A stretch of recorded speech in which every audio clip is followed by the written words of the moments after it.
This and all episodes of the podcast have been brought to you by our generous patrons over at Patreon, the DayZ Podcast. If you're interested in finding out more about how you can support the show each week, then please click the link in the description down below to find out more information about Patreon, the DayZ Podcast. Thank you for your support. Alrighty then, folks, and welcome to episode 30 of the podcast. And yes, Diddy, this is the place where old men complain about stuff, mostly about DayZ. And yeah, we are poking fun at the balding members of the panel tonight. But hey, I might have a broken tooth, but at least I've got all my hair, guys. It's like we've got like a perfectly split. We've got like one side of the screen's got full head of hair, and the other side's me and Ben are just sat here completely laughing and just crying. But ladies and gentlemen, tonight we have a very, very special guest, and I'm going to be perfectly honest, it's someone who I had never heard of. And I'm going to guess the same probably applies to both Ben and Brim. Someone who was suggested to us by someone who I definitely have heard of, Brian Hicks. And when Brian Hicks suggests a guest to us, well, that piques our interest. And just a little bit of research I was able to do. Matt Lightfoot or Matt Bloomer, what do you prefer to go by? So I'm Matt Lightfoot. Bloomer was my original birth name. Really? It's just I couldn't get Matt Lightfoot on Twitter. Yep. No worries. So, yeah, mate, tell us a bit about yourself. You are a fascinating individual, the little bit that you revealed to us and the little bit we were able to dig up. Cool. So to introduce myself, my name is Matt. I was one of the original DayZ mod team. So I was part of a gaming clan called USEC with Dean for must have been maybe 4 or 5 years before DayZ. And we used to make mods for Arma 2, and we had a big discussion, well, basically about DayZ when it first started. And my role was on the mod team was essentially ramping up with demand and helping test the game. So I was right there from, well, day zero, literally. And I was the only other person from the mod, apart from Dean, to join the Bohemia Interactive project. So from DayZ moving to Bohemia, I was the only member of production up until about 2 months before release when Brian joined us. Wow.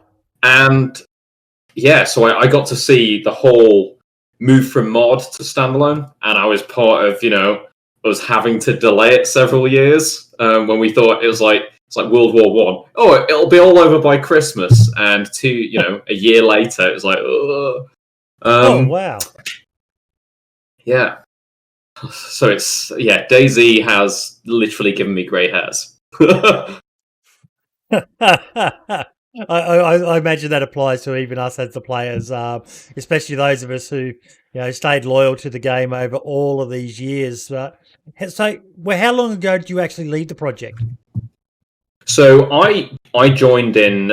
I was looking. So I've been digging through my hard drives, and from memory, the years always mix up. So I joined when we actually started it. So there was only 6 of us on the project right at the start, which was Dean, myself, and 4 programmers, which were the 4 programmers that had essentially built the Arma engine, which was Real Virtuality. And we started off in 2 bedrooms at Bohemia's studio just outside of Prague. And Dean and I basically lived opposite the shop. We lived above the mocap studio. Yeah.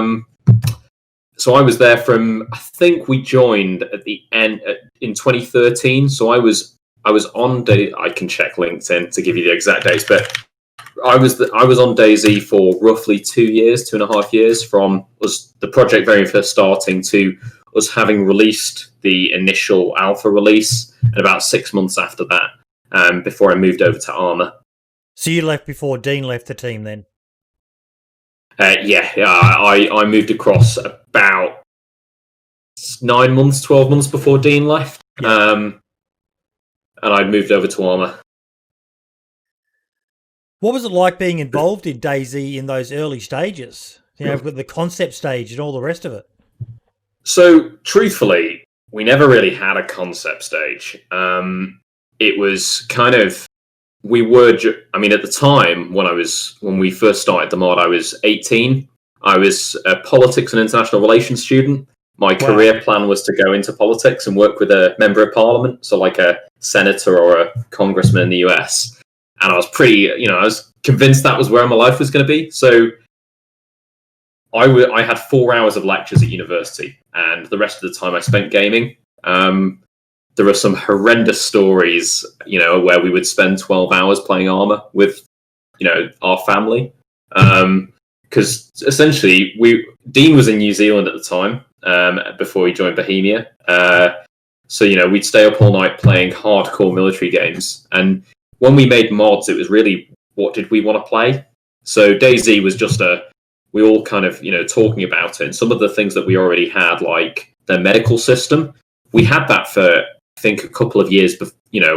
We'd been working on that for years because that was part of our military gaming mod pack. And actually the zombies were really the main bit that we actually added in. And the loot as well. And it kind of evolved. The concept bit and like the actual initial setup of the mod wasn't that mad. We just wanted to play a zombie survival game. What was mad was every day when we would wake up and there would be 10,000 more people that had started playing, because we were able to see the unique users on the database, and we were also able to see what was the average player count as well. So we could see what was our max player count for slots on a server and how many out of those we were using, and we would literally max it out. We'd roll up another 10 servers and then we'd max those out as well. And kind of my role on the mod was making sure that we were able to keep adding servers as quickly as possible, without maxing out our credit cards, and making sure that we have the teams to support that. So, or for some of the people that would have gotten into DayZ really early, they would have remembered like our support teams and ticket system and the old forums. That was a lot of my stomping ground. I supported our volunteers that did the support system. We had about 80 volunteers, and we had, from my notes that I've not looked at for 7 years now, I opened them up today. We were having about a ticket every minute and a half. So those 80 volunteers were literally working around the clock to respond to people's, how do I load up the mod? Ben, how would you handle that as a server manager if you were getting a ticket every minute and a half, mate? Oh. Well, bad enough with one server, mate. Christ. So you were there right from... I watched Dean Hall's interview he did with Brian Hicks at the PAX Online. You were there from when the servers first went live and that first person logged on, hung around for about 20 minutes, and then buggered off again. Yeah. So I was on the server then. I was basically there since when we were just a bunch of guys sat around, in our underwear playing it in its infancy. It was really cool to see it grow. I always find it funny because it's like, looking back now, I'm a producer that's been in the industry almost 7-8 years now, and I made so many mistakes. Like, my God, some of those things were just like rookie errors. Yeah, but you were only 18, mate. That's to be understandable. Hell of a ride as well. Like, my God, it's like rock and roll. It was. You think back to DayZ, it was kind of groundbreaking in some of the things it did, just the overnight success to take what was a game that was on the downward spiral, Armour 2, and then suddenly it was the number one selling game on Steam at the time, I believe. Everyone just trying to jump on the bandwagon of this. What the hell is this game? What are we meant to do in its sort of purpose? And then you had Brian come out with Survivor games, which broke records on Twitch using DayZ. It was just, wow. It was just something. Do people comment on it when they see it on your resume? Yeah, and a lot of people are really surprised that actually I was, part of there since day zero. For a lot of people that remember those early days, I was one of the faces, but now, people look at Brian and Dean, who looked after, a lot of the standalone product. Yeah. Because I was pretty much rolling off at that point. And and they see that, and then they ask about it, and they're like, hang on, but how come I don't know that? And then I've got to point them to interviews and stuff where we did interviews back in the day for the mod, and it's a lot of people are really surprised with some of the problems that we had to tackle, because not even you're big kind of like the companies Ringo Starr of the Beatles. Everyone knows the big names, and everyone kind of forgets that Ringo was actually a Beatle as well. So hopefully this gets you a bit more exposure. It might be a bad thing with the way some of the people carry on Twitter about DayZ, but honestly, I don't really mind. Like, we used to get death threats back in the day, and it was all kind of a laugh. I remember some guy posted mail to the actual studio with my address on at one point, and it was like, what's the worst that's going to happen? Some fat bloke off the internet's going to turn up and try and murder me. Like, yeah, we should have taken that more seriously in hindsight. Like, yeah. Yes, yeah. I haven't had a good death threat in a long time. I'm one of those. Oh my god, that's insane! Wow. Yeah, So, but we. Sorry, go on. No, you were going to say? It was, we've done a lot. We did a lot back in the early days that actually, like, we were just trying to keep up with demand with the mod. That, it was. We never really thought it was going to be as popular as it was. I think hindsight's 2020, and people see it as genre defining, and it kicked off a lot. The whole survivalism and almost battle royale, because PUBG was built off some of the elements that we had in DayZ. About the loot dropping, and that came along after DayZ on Armour, specifically Armour 3, and it's made a lot of people on Twitch as well super popular. Yeah. People have made careers out of it, and that's the coolest thing, I think. Well, I was surprised to hear that even Shroud said the very first game he ever played on Twitch was DayZ.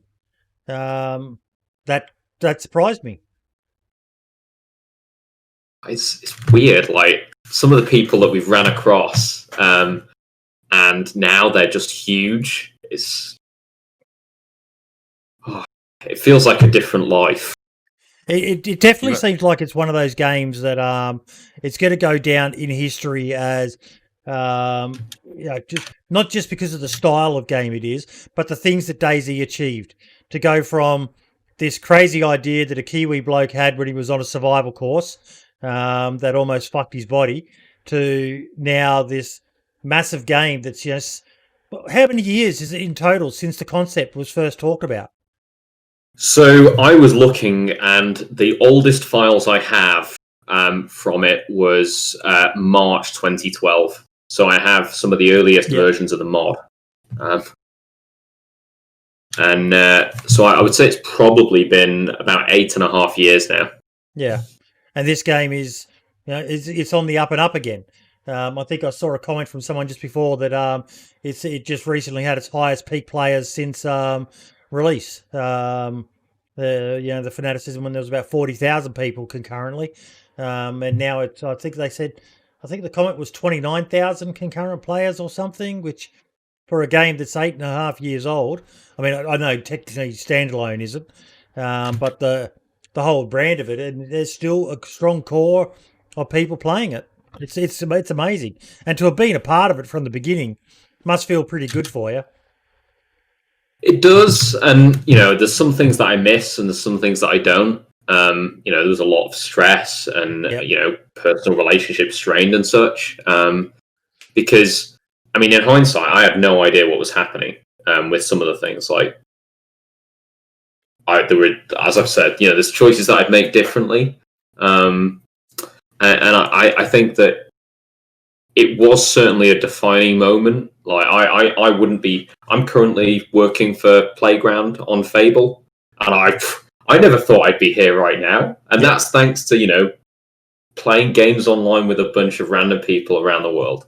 We're not going to see you on a plane to join Dean and Brian over in Kiwi Land. Highly unlikely. Highly unlikely. So you've seen DayZ develop across all this time. Have there been any moments where you just sat there and went, "Oh, I'm glad I'm not part of the team right now"? I wouldn't say that.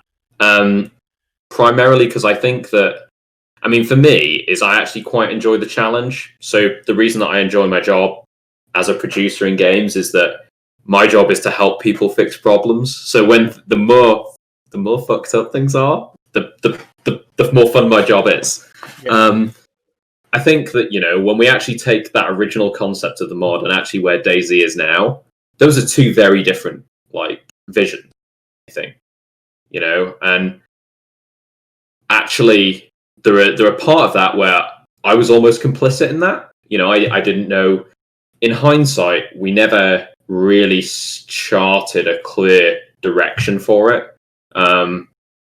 Direction for the game. To give you an insight into the way that other studios do things, to speak about my time at Star Citizen, we had key pillars of the game, and things would have to deliver against those key pillars. For DayZ, we didn't really have that. It was all kind of winging it about and playing it by ear.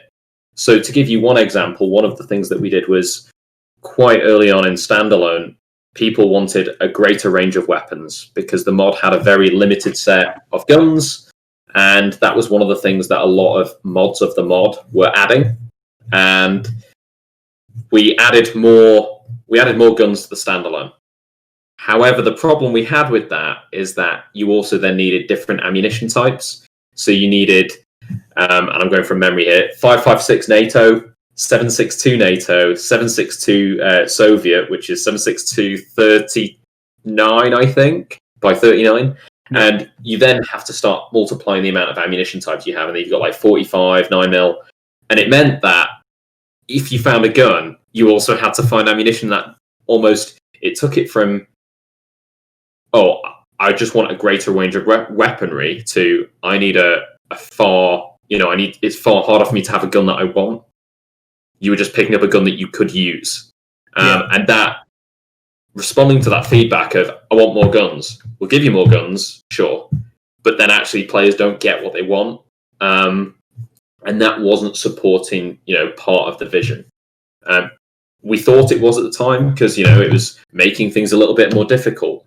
But also, you know, when we're looking at the hardcore survivalism aspect and you've just got to survive and actually, you know, being able to talk with players, you can't see ammunition on another player. So actually that whole friendly foe aspect that I think, you know, people mostly kill on, last time I played, were pretty much just guaranteed to kill on sight. Got a question in chat. Can you ask how things were when Carl Razor 49 came into the mod and what effect it had? So, to be honest, is I got on quite well, I think, with Carl. I felt sorry for him. Sorry, I don't know what the context of this is about. So, to give you an idea of who Razor was, Carl was part of the mod team. He joined in, I would say, our second wave of like recruitment. A lot of the original team, there were about 6 of us in the start, but I'll jump back to that bit in a minute. Carl joined us about probably 6 months in, I think, to us having started the Standalone at Bohemia. And we'd identified that actually we couldn't support the Standalone and the mod because there's only so many hours in the day. So we started to move more of the mod development and mod support off to, you know, a mod team and volunteers. And because we couldn't give direction to that as well as the Standalone, and also we wanted some level of, insulation's the wrong word, but kind of clear blue water between the Standalone and the mod, we needed to pick someone to lead the mod. And Carl Razor was the guy. He was probably the most technologically broad, skilled person in the team at the time. And he was pretty intelligent, you know, he was a smart guy. He had good ideas.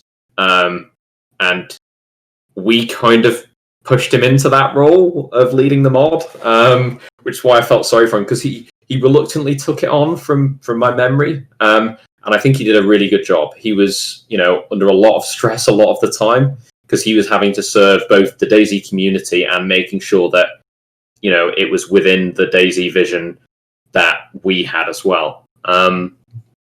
So I I think that there wasn't. I wouldn't say that he was particularly like there wasn't any problems. The only thing that we did have that we had one situation which for the OG people will remember, and I'll see if I can find you the artwork. There was a thing that we called Cangate. So one of the things, we were adding more food items to the mod, and one of the artists had mocked up a load of cans, and the brand names for all the cans were the forum mods and myself and Dean. So I had it a minute ago. I had they were all. So what I'm going to do is I'm just going to share with you on my screen. Let me make sure that streaming channel. Let's see. So if you can see that was one of the items of food that we created, right? And they were all very tongue in cheek, and they were all quite rough around the edges. But they also break the fourth wall, because anybody that was a huge fan of the mod knew all of the brand names because they were all the forum mods. And Dean and I had talked about it and was like, this is risky. You guys should really consider this, because, you know, it was something that it breaks immersion. Even though I find it funny, and I actually quite, it didn't bother me personally. It's just something that you just would generally avoid. But they went along with it, and we got a huge backlash from the community from it. And, there was things like that where we then had to jump in to back them up. Because, yes, it's immersive breaking, but also people do far worse things at sea. And we were always quite honest with the community, and that was one of the nicest bits that I think DayZ has done that no other game studio that I've noticed is that we were very down to earth, and it was basically like if somebody was talking rubbish on the forums, Dean and I would call them out on it. And also we'd admit when we were wrong. We'd go and say, hey, we've just screwed up. This is why. And it meant that I felt I had a personal connection with a lot of people. And I still keep in touch with a lot of the guys. And that one of the guys that I'd recommended you speak to was Dr. Big Money, who was our first event hoster, and I'm still friends with him. I've been to go and see his family and such when he moved to the UK. Mm-hmm. And so to get back to the original question, it added some problems, but he was a good guy, and it gave us the thing that we needed in the project at the time. One question I do have for you is, again, watching that interview with Brian and Dean at the PAX Online, and you hear Dean talk about DayZ, and you just get this overwhelming feeling that it's left a negative taste in his mouth after all these years. Is that the same for you? I don't hold any. I mean, it's a tough question, because I can't speak to Dean. I have tangential contact. I still speak to Brian quite regularly. I don't really have direct. I'm on Dean's staff Discord and stuff, and there's tangential contact, but there's I don't have a proper chat with him much anymore. And there were times that I literally lived on his sofa for 2 months. So I can't speak to how Dean feels now about it. For me, I look back on it where I think if I'd been older and wiser, I could have made a lot more of the opportunity. And I could have been maybe more assertive for myself, right? And to be purely political, right, as you guys said, you had no idea who I was. And if I was being completely self-serving, in hindsight, I could have been the face that you guys had seen, right? Mm. I got a lot out of DayZ, and I got a lot of learnings, mistakes, experience, and things that have set me up to be in a really good place now in life. I find it quite ironic that you said that even people in the industry, when you tell them that you were involved in DayZ, they're like, "What? Hang about, you're not Brian, you're not Dean. Who are you? Who are you trying?" And you have to point back. It's quite bizarre. It is, and also, I mean, it's one of those things of, again, hindsight's 2020. I look back at it, and it's easy to be bitter and angry about, like, oh, I could have done this, I could have done that, but actually, there's no point beating yourself up about it. I love the concept of DayZ. I think that I still think there's space for doing a zombie survival game and making it very much like The Road, or almost. I feel like a lot of the zombie games currently have gone more down the route of Zombieland. Yes. I think is a good comparison, where you've got huge amounts of guns, huge amounts of ammunition, and you miss that personal connection, where actually the people, and that it's about people banding together with suboptimal resources. And you see it now with things like Among Us, right? Among Us is all about that meta game of trust and discussion. And actually, if you could plug that into a zombie survival game, in some way, I think there's the space there to be. The space there still. But I wouldn't say I'm particularly. I don't feel angry about DayZ. I'm quite happy. Of course, I'm glad it happened, and I was a part of it. It's an amazing thing to be part of. I just wish that I'd made more of some of the opportunities that had been open to me. But anybody could say that about anything in their past, right? Do you still play DayZ yourself? I don't. The last time I played it was, according to Steam, let's have a look. It was September the 13th, 2016. Oh, wow. You've missed a lot then. Yeah, I've installed it several times, and I've watched some videos of newer updates, especially when they implemented the new movement mechanics. I think that was a really good move for the engine. Oh yeah. Because I know a lot of the challenges that we had at the time and things that were a bit ropey. I've seen that obviously Livonia's come out. Again, good step, I think. That was a problem that we always saw. Because Chernarus was something that if anyone had played Arma 2, they'd already played the living daylights out of.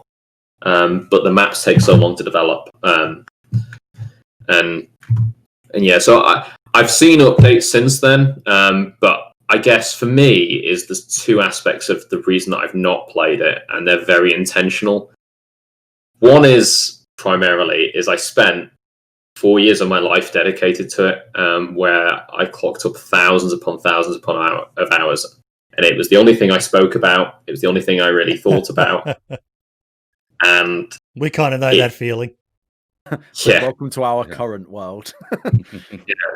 And the other thing is, I also have gotten to the point now, after I'd stopped playing for a year, I was then like, oh, well, actually, me going back to it could be a good platform to do something. And this is where I get all misty-eyed and such, but, a lot of some of the old streamers that I know, maybe it's worth us raising some money and we can go through and talk about the changes, and I can pull up some of the old artwork and be like, this is what it was like 6 years ago. And actually you do something for charity at the same time. But I think that is very wishful thinking. I like that idea, though. I think that's a pretty cool idea. You've got a lot of Twitch streamers now do sort of a charity thing once a month. Yep. And I think a lot of them, it is literally just a case. Like, for example, Running Man's does a over here is what we call a sober October or a Stoptober, where he doesn't drink any alcohol whatsoever for the entire month of October. And during his streams, then people donate, and that money goes towards a good cause. I think he chooses a different charity each year for that specific month. But I think what you're talking about is actually a really good idea as well, because you could team up with someone like that, someone smaller, someone bigger, however you want to go about it. And it adds that unique thing rather than, oh, I'm just going to not do this one thing for a few days. not to diminish what Paul's done, for example, but it is something that is different. I think there is a lot of, I think there would be quite a lot of interest in that in some ways. Yeah, and I also like that. I think one of the nicest things is I look back and I see that some of the tiny guys and tiny streamers that really broke into Twitch, broke into making a career out of it. I think that's one of the bits that I'm happiest about. Quite a lot of them are paid a lot more than me now, right? And I'm really glad that those people have actually taken something that was just a bit of a hobby and a bit of fun, and actually made a career out of it, and now work blooming hard to actually keep it going. And now they're some of them are huge. They are. There are some people who've made massive names for themselves. Ben, you've been pretty quiet. Have you got any questions, mate? I'll tell you why I'm quiet, right? This new light is making me sweat. I'm melting. I can't concentrate. I was going to ask, what do you think of the state of DayZ now, where it is compared to where you left it?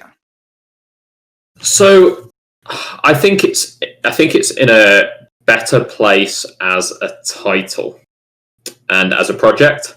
I think it's in a far better place as a project.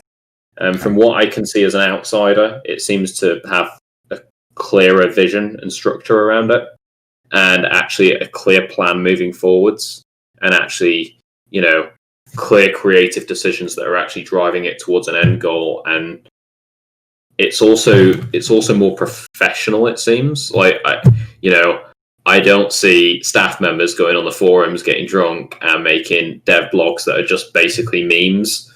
Like, I'll post some videos in the chat, but like some of the original like dev blogs that we did, we just used to get drunk on a Friday and just come up with stupid ideas when we were exhausted, and they were terrible production values, but it was entertaining. Our messages changed in the community. That's still happening every week. I was guilty of a large amount of the spelling mistakes because I'm terrible at spelling. So I'd write like, the patch notes and things, or like updates to the community, and then they'd be like, "You spelled update wrong." It's like, sure, that was intentional. It's a feature. Yeah. Yeah, I think though that, as I said before, right, is I think that there are elements where that vision and the some of that formalization is also negative in a way, because I think it misses that unique relationship, and I also still think that there is a space where actually there needs to be an incentive. This is where I talk about the personal connections and the encouraging communication between players. Again, from what I've seen and streamers and friends that I've spoken to, you still get a very much aggressive play style now, right? And in the mod, one thing that we noticed is there were quite a few more people that would engage in conversation, and they'd be like friendly, and you'd have to do the Q&A and you'd do the friendly dance, and people would be like, right, I trust you. And that span off these stories. And I think that you could have, I wish that we'd done more to capture those stories and shout about them. And also, I think there's other tools that the game could do to encourage players to go down that more collaborative route. And I don't think that's about punishing negative players. I think it's about creating goals that you can't do alone. So that actually you're encouraged to, if you find something that actually needs two people to move. So you're not encouraged to go in with your friends and, have a clan, but actually you find someone along the way.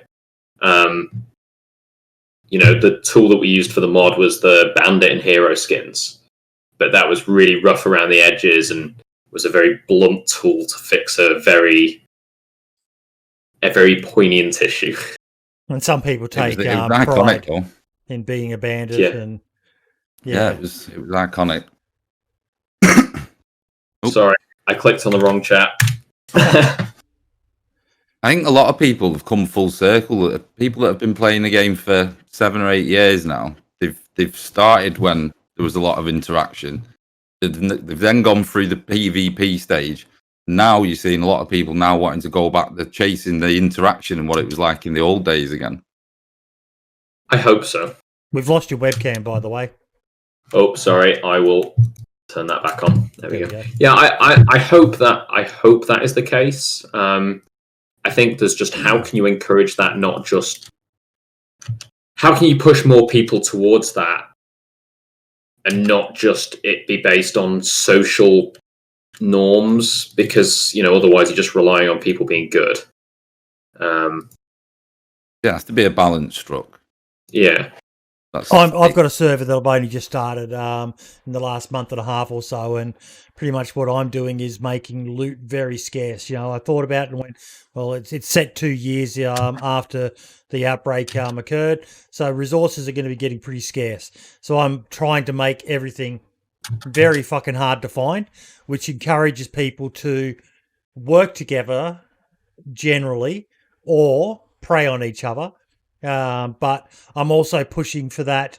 If I find someone in the logs is just killing, I'm going to pull them aside and have a chat with them and say, people are saying they're just being KOS'd. And when I've looked, it's just you. Why are you just killing them? Why aren't you?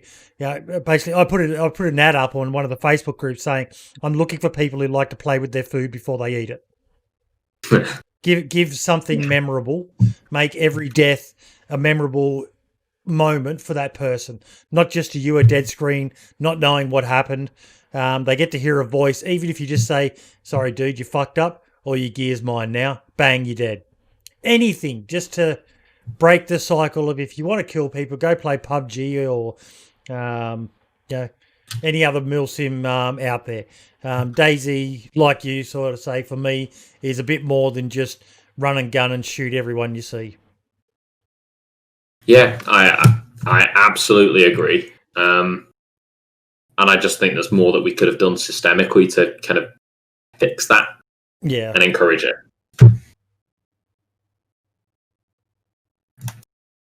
Encourage it's something you can try and do, but ultimately players will play. You've got to leave players to their own free will. Yeah. Yeah, absolutely. And it's that subtle thing where I'm trying to use an example that is not. So one example would be in The Sims, you can be mean to people and they won't like you. There is a negative impact to your actions, but it doesn't stop you. And it will hurt your future interactions if you act that way. But if you want to roleplay that, you can. So it's a negative impact, but it's not a barrier, I guess would be the way to say it. So Hero and Bandit worked for that quite well then. Yeah. Obviously you could identify a player from what they look like. Yeah, absolutely. But the problem is with that is you also miss, if someone is a bandit skin, there's no subterfuge or hiding it. You can't have this thing where it's like, yeah, sure, I'm good. I promise, I'm definitely good. Because people could see that up front.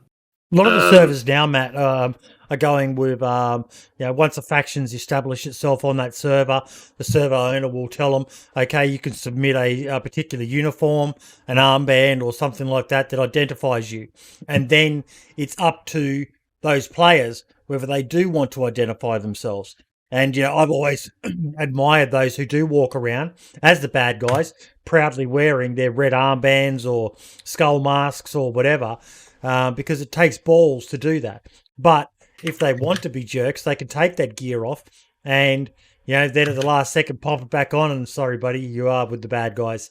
There are people out there doing things, usually more on the interaction-focused servers. But even most of the big servers, like Ben, you've got that on yours, don't you? Yeah, you can easily identify clans on my server by what they're wearing. And then at the same time, if they wear something else, you've no idea, so they can be deceiving as well. It's up to them. So I'm going to share some more pictures. This is old school stuff here. So Stream is still running. Can you see that? Yeah. Yep. So when we were still a mod, we actually got invited along to our first convention, and we were still volunteers. And this is RESD in 2012. So RESD is a tiny indie game convention ran by Eurogamer. Yeah, I've been there before. And this was our first presentation. So we didn't spend a penny on this beyond a hotel. And I'd never met Dean before in real life. I met him at Heathrow Airport. The picture of the guy on the right is a mate of mine who's a Welsh bloke. And we managed to find an airsoft AK, and I did a photo shoot in an abandoned military camp for it. And basically, Eurogamer put one of their artists to give us the blood spot on the backdrop and arrange the logo. We got a load of prizes. We emailed a load of like people cheekily going, "Hey, this is what we're doing. We don't really have any money. Can you support us?" Sennheiser gave us some headsets. And we had some Track IRs as well. Track IR were great supporters. This is like old school stuff. So this is literally like the first convention we ever went to. Was that you back there? Yeah, so that was me when I was like 18. Oh my god, like, you look like a little baby. Baby-faced assassin. Yeah. Wow. Yeah, see how small Dean looks as well. Like back then, look in that picture specifically. Look how skinny his arms are. Bulked up a bit since then, hasn't he? So look at him now. He's been on that creatine powder. He's been lifting them heavyweights. Climbing the mountains. And then we've got our first trip to Real Chernarus as well, which was by Ivan, who was the map maker who made Chernarus for Arma 2, and that was his work car at the time. But yeah, we you must roll that whole convention together on next to nothing then. Yeah, basically. What I'll do is I'll also bring up some of the old. So this is Real Chernarus as well, and this was from our first trip there. So you can see that like a lot of the architecture and a lot of the buildings are. Well, yeah. I mean, you can basically see the resemblance. So like there, you've got the garage buildings and such. Let's see what else we have. Rolling hills and forests and stuff. That's Ivan.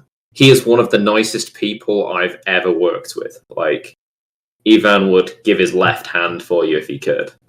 He was absolutely lovely. He was always a very enthusiastic guide. He'd be like, "Oh, we're going to go for a small walk," and you'd be like 25 kilometers later. "Oh, is this a small walk?" And then we also have Senshi. So Senshi stayed on a little bit longer than I did on DayZ. I think he's working somewhere in Germany now, but he was a level designer, and then he moved to Sweden to work for a company I can't remember. But yeah, so we got these. That was the Ivan's new company car, the Armormobile. And yeah, you can see like a lot of the villages and things. Very reminiscing. So like red gates, my terrible photography. And the thing is, actually, once you've been into the Czech Republic, like you can just see that all that kind of post-Soviet architecture is just the DayZ landscape, and Bohemian all over. I'm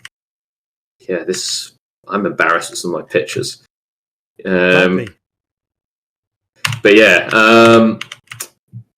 let's see if we can skip through to any more buildings. There's the church, one of the small chapels. Yeah, the townhouses, got a pump which you right get there. as well. You got the well right there, yeah. And then you've got the hangar in the background. So, like the old barns and things. The old Big Red. Yeah. Yeah. Tatty old tractors as well that were static objects. Like, yeah. You can drive them around now. Yeah. Good old expansion. Yeah. And you have all this stuff that like it was very much like being in the world that we lived in. Oh god, yeah. I also had far less style now. Nothing. It screams Chernarus when you look at it all. Yeah. And this is all from 2013, but we did about 3 or 4 trips up there in total. 2012 and 2013. Because honestly, anytime a little fire station, Ivan just loved taking people out there because for him it was a labour of love. And yeah. What's amazing now is loads of people from the community make this pilgrimage to go and see this. Yeah. See lots of people going. I know Toprek did quite a popular video, didn't he, where he did a tour of Chernarus. They went around to loads of different towns that it was based on. Yeah. Mel in chat saying they been to Minseca's area where Matt and Dean started, and really the area is Chernarus. So yeah, Mel is probably one of the old armor guys. I think I actually knew him from the forums before DayZ. He is a big shout out to him. He's a old school armor veteran. Like he's an ambassador for armor, isn't he? Oh, that's after I left. I would hope so, because he is one of the guys that I know I've known from the forums. Although I've never actually met in person. Yeah, I think you've just made Mel's day that you remember him. Well, for me, it's all personal. There's Ivan, happy as Larry. And for me, it was about the people, right? Is like, the thing I'm so glad of is that I actually got to engage with the community.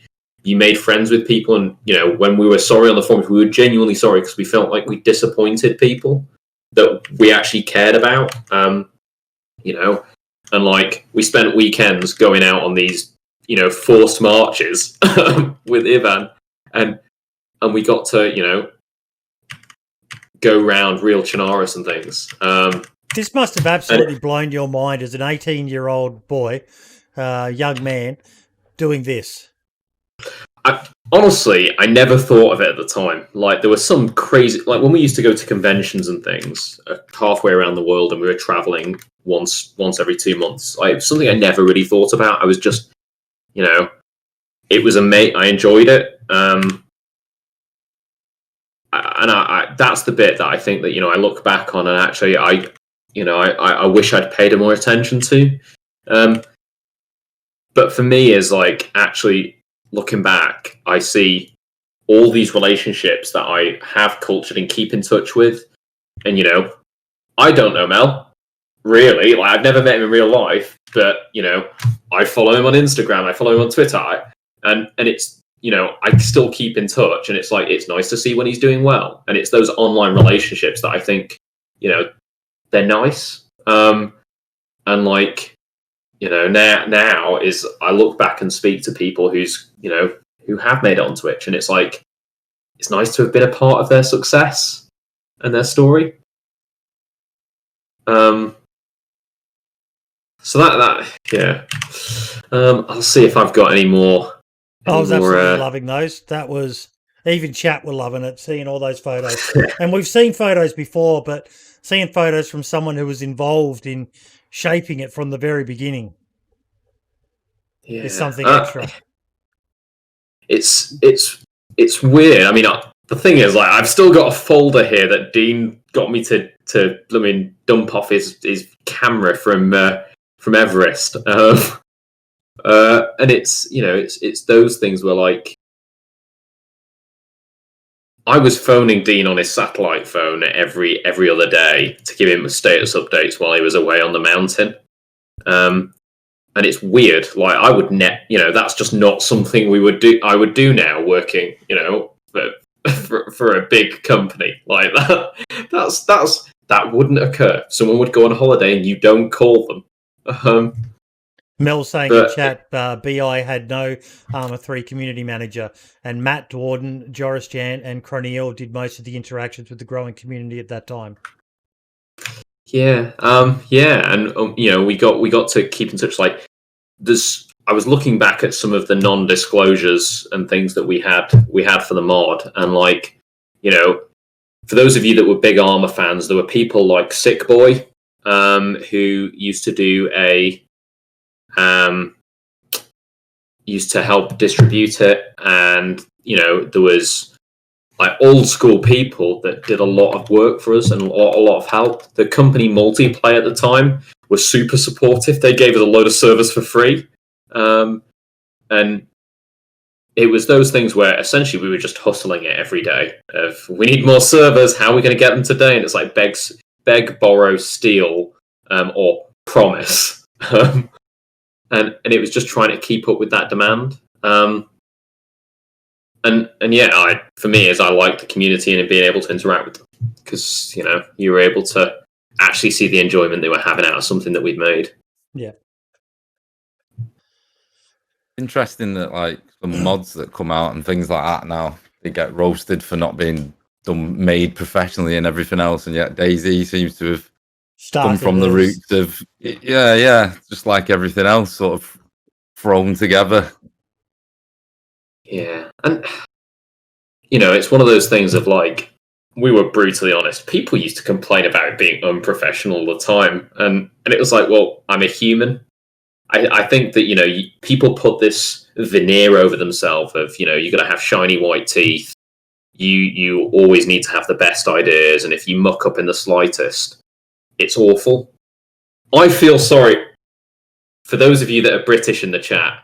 You will all remember quite recently the UK has screwed up its statistics about Corona because some poor sod was ignoring an error message on an Excel table because it had maxed out the imports. That is obviously one bloke that screwed up one day and then been like, bugger.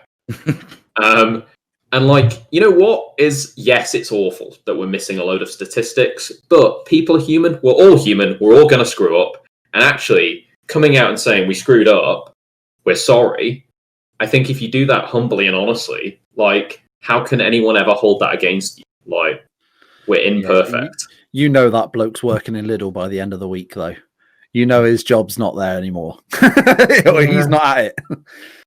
Yeah, and, you know, I feel sorry for him because, like, again, you know, we screwed up a lot in the old days, and the community gave us a long leash and a very long line of credit for saying sorry. But also, we always used to describe it as it was like an episode of Coronation Street. You never really knew what was going to happen next, and everyone was in on the ride with us. You know, because we would post to the forums late at night and stuff, and we would respond to people.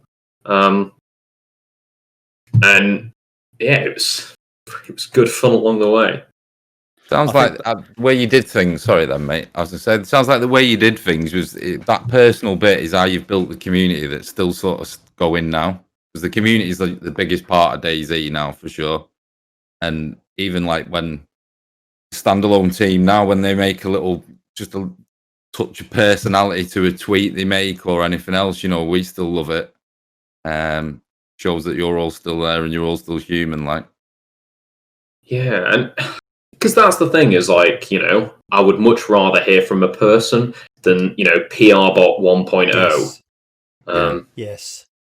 I think that's the issue we're facing now with the DayZ Twitter. I mean, we've got a little segment on this podcast called DayZ Twitter Watch, where we will literally just pull up like a couple of tweets from the last week or so that have come from the DayZ official DayZ Twitter account, and just have a laugh at them, and, you know, sort of be like, oh, that was a really good response by the person who's, you know, in charge of that, you know, responded to someone just being a knob end, you know. And it's unfortunately, you know, we haven't been able to really do that segment much at the moment, because we've kind of gone back to that old way. We were really spoiled having someone like Jakub as the community manager taking over the Twitter, but now we seem to have sort of slipped back into that. It's literally, like you say, it's PR bot number one answering and saying, look, we're doing this, we're doing that, and that's it. There is no sort of personalized thing anymore.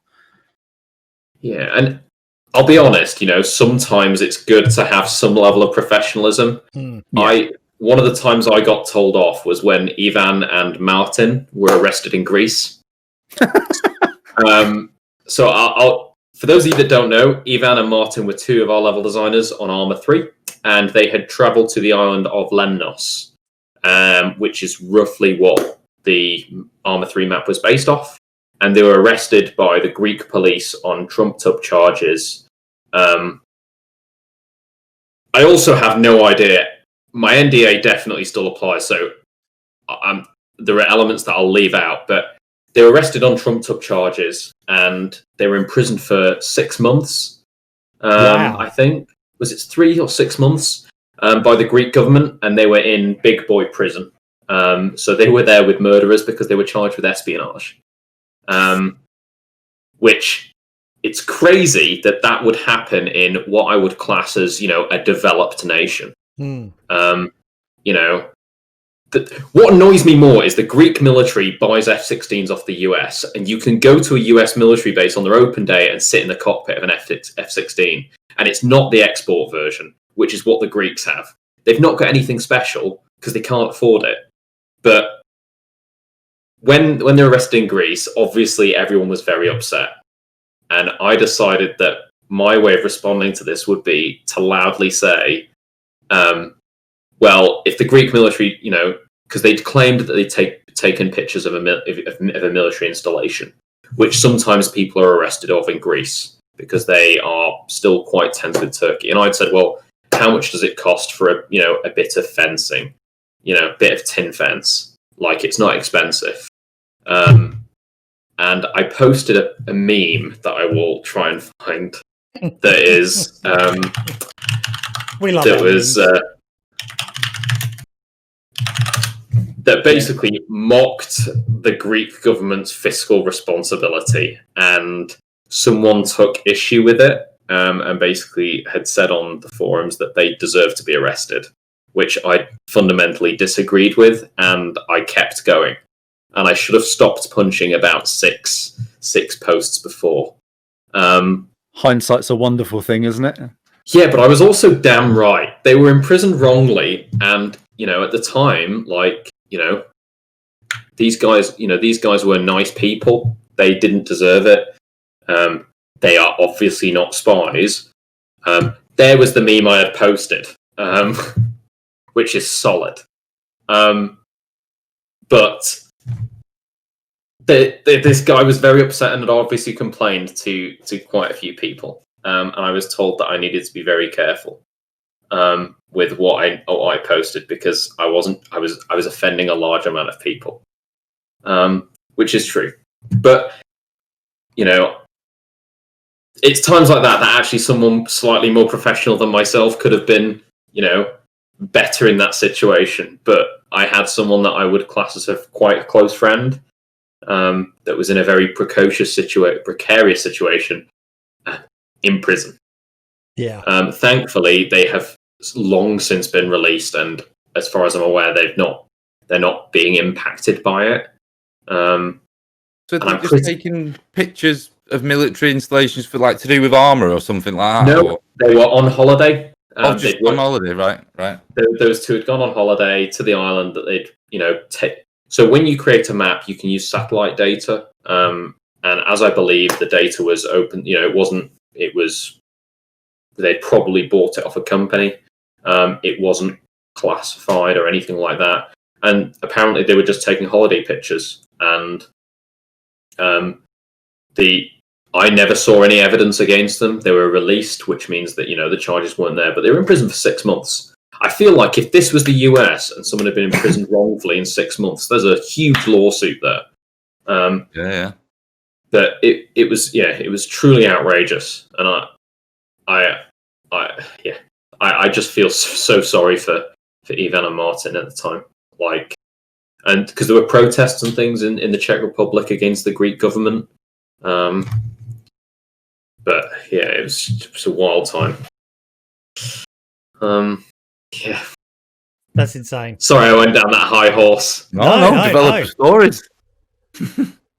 No, that's absolutely amazing. Someone has posted the Polygon article. Of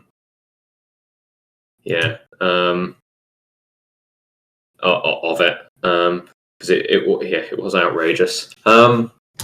Yeah, so yeah, I think the personal connection overall though is good in games, but you can't really have that with big studios. It's more indie developers that can do that. Yeah. Any other interesting stories you reckon we would love? Oh God, there's thousands, thousands upon thousands. I think. Okay.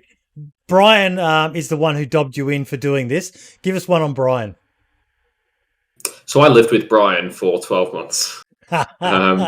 Plenty of dirt to spread then. I mean, so you have to tell us about the poo he took that the workmen saw him. So I'll tell you that one, and then I'll throw myself under the bus. So we shared an apartment. It was a 2-bedroom, but one Brian and Tash's room was in like a mezzanine above our living room, and they had a bathroom beneath them, and it had this stained glass window that you could pretty much look through. And we also, then there was on the other side of the apartment, there was like my bedroom that was against one of the walls, and I looked out over the back. I used to leave my door open because I didn't really care, but you had the bathroom on the side, and there was a little window, and the window looked out onto the roof as well. And Brian used my bathroom because Tash was in the other bathroom, and he had, I believe, left the window open because we used to leave it open for ventilation, and a builder on the opposite roof had seen him in full glory.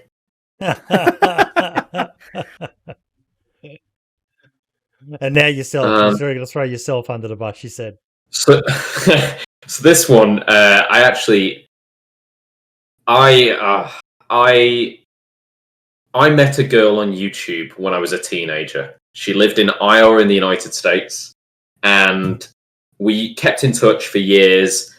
And eventually, the first time I ever met her was when I was like 19, and I flew over to, first time I met her, I was 20, because it's my 20th birthday. It was the first day I met her. And we went out into London. Anyway, the first time she came over to visit me in Prague, she was studying in London at the time, I decided that I was going to be super romantic.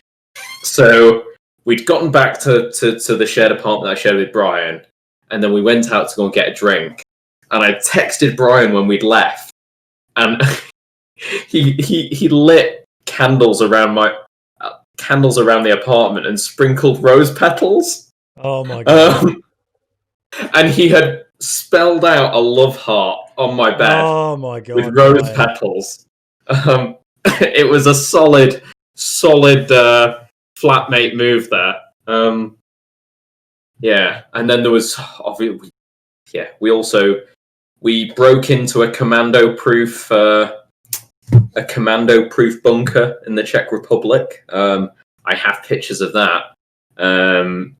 Brian and I did. Let me find that folder. I had it a minute ago. Because we used to go on adventures and get horrendously drunk, because Brian could drink 10 times more whiskey than I ever could. So this is a surface-to-air missile base just outside the Mishek studio. And it was affectionately the first defense wave. So during the Cold War, the Soviets had a large amount of surface missile batteries, basically to shoot down the first wave of American fighters and bombers. So these bunkers aren't that deep because they were going to get the absolute daylight blown out of them. But Brian and I went on an adventure there with Cuban cigars. And they have a really weird thing because they're in the middle of the forest. The platforms are raised above the trees so that the radar trucks would drive up onto the top so they could get radar coverage of the incoming fighters. They could get locks for the missiles, and then the missiles would fire up from the trees. I don't know whether I've actually got a picture of the... so the trucks would sit in the middle there and the radar would protrude above the top. But yeah, Tizzy in real life. Yeah. Yeah. So That. yeah, and the trucks would park up in these bunkers beneath. Snow pictures of the launch. So the launchers actually come out. So the launchers would be stored in these bunkers, and you can see that like little platform there. There's train lines up next to it, and they would just roll out, fire the missile on the radar locks, and then everybody in the bunker would have the living daylights blown out of them as the B-52s came over. But yeah, so we did a lot of that sort of stuff as well, and I introduced Brian to some of the expat bars as well. Yeah, what other good Brian stories do I have? The more embarrassing, the better. So this is another one that I'm not proud of. Brian woke me up when I had a horrendous hangover. I'd been out till like 6 a.m, and he woke me up at 8 and was like, "Matt, we're going to go to Poland for the day if you want to." And I didn't go with him.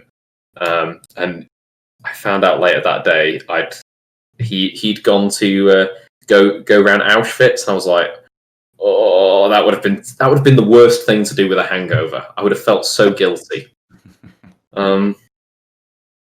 It's a hell of a trip to take. I've done that trip myself about 11 years ago, and yeah, I can't imagine doing that on a hangover. That would be a terrible idea. Yeah. But it's heavy enough doing something like that when you're stone cold sober, but doing it on a hangover is, yeah, I would never advise that. And we used to go to Brian and I used to have little mandates to a Czech forest pub where they only spoke Czech. We didn't understand them. And we've actually been so the last time I saw Brian was Christmas last year, and it was in the Czech Republic when he was on his honeymoon, and we went out to the little Czech forest in the middle of the woods. I'll find the picture because it was cute because we still had no idea what we were going to order. We would just go in and try and bumble our way into getting some food, and then we'd eat whatever we got because it was always delicious because it was cooked by a family. But yeah, it was great. I'll find that now. But yeah, Brian and I had quite a good time together. Well, we're already getting people in chat. Scale Speeder just said it that we need to get you back again. There we go. Yeah, that's our little Czech luncheon. Yeah. So yeah. Ooh. What if we could reunite a load of the team for a cast one day? Yeah. Could get Brian and everybody in. Yeah, I'm trying to think who else. So when we first started, there were 6 of us on the mod team, and to be honest, Dean will be the only person you'll know. But there was Chad, Yannick, Trent, myself, and then I think it was Arden. Those are the 6 of us that originally used to tech. Oh, sorry, no, Joel was the 6th. Joel works with Dean as well as a programmer, and Joel is one of the best people as well. He's a Singaporean guy that used to play Armour with us, but such a nice dude. And that was the original 6 of us behind the mod. And it's weird to think that like it all started with that, and now there's millions upon millions of people that have played it. Did it blow your mind the amount of copies of Standalone that got sold on launch? It did, especially on release, and it was amazing to kind of see that the release date, everyone was able to get into a server. No, Jan Tomasic was on Standalone. He actually joined quite late in the Standalone project, but he was one of the designers when we released Standalone. For me, it was amazing to see how many we sold, but I also don't directly profit from anything. Like, I wish I had that DayZ Lambo money, but I didn't get any royalties. Yeah. But yeah, even just looking back, like we did stupid stuff. Like the first convention we went to with Bohemia was Gamescom in, I think that was 2013. And we decided it'd be a really funny thing to see, like, if people would bring cans. So we put on Twitter, it's like, bring your cans and we'll take a picture and we'll give them away to some good cause. We had mountains of cans, like mountains upon mountains, to the point where actually nowhere would accept them. We had too much. And eventually we bribed one of the local community members to fill their car with cans to take to a homeless shelter the next day because it was a bank holiday. So they'd actually accept them all. But we got hundreds. And it's really cool to see that sort of stuff, where, we actually did some good with the platform that we had.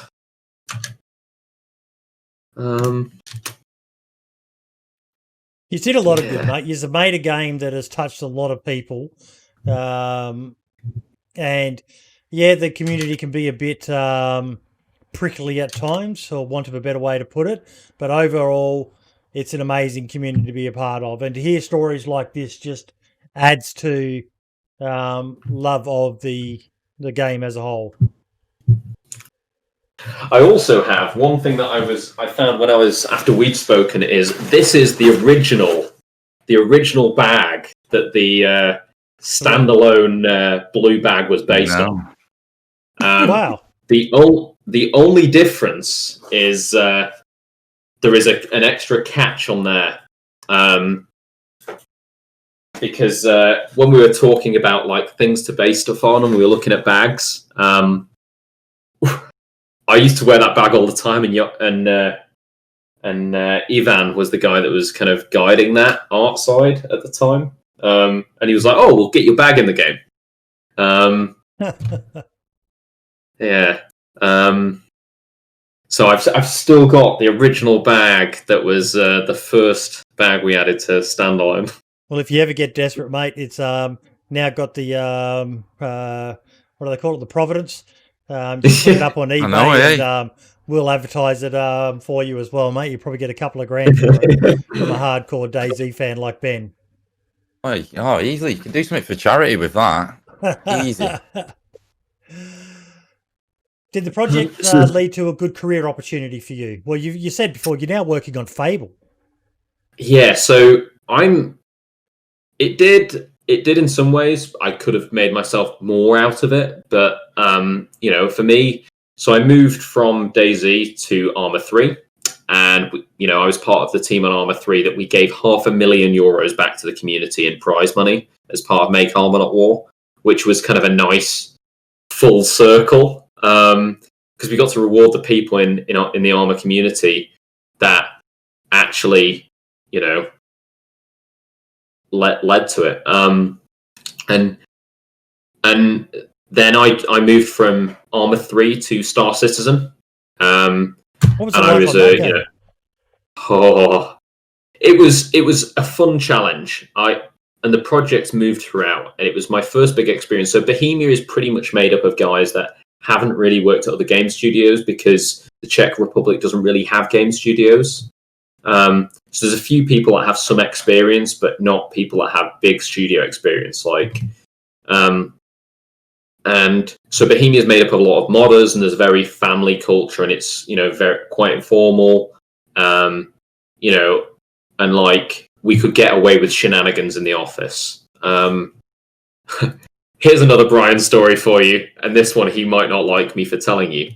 So we had a chocolate cupboard in the office. This was just before I left, and the chocolate cupboard was like there was a spreadsheet with everyone in the office, and you would mark down what you'd eaten, and then you'd get a bill for it. And basically, Brian was always at other offices, so never paid his bill because he never got collared by the admin staff. To one point that the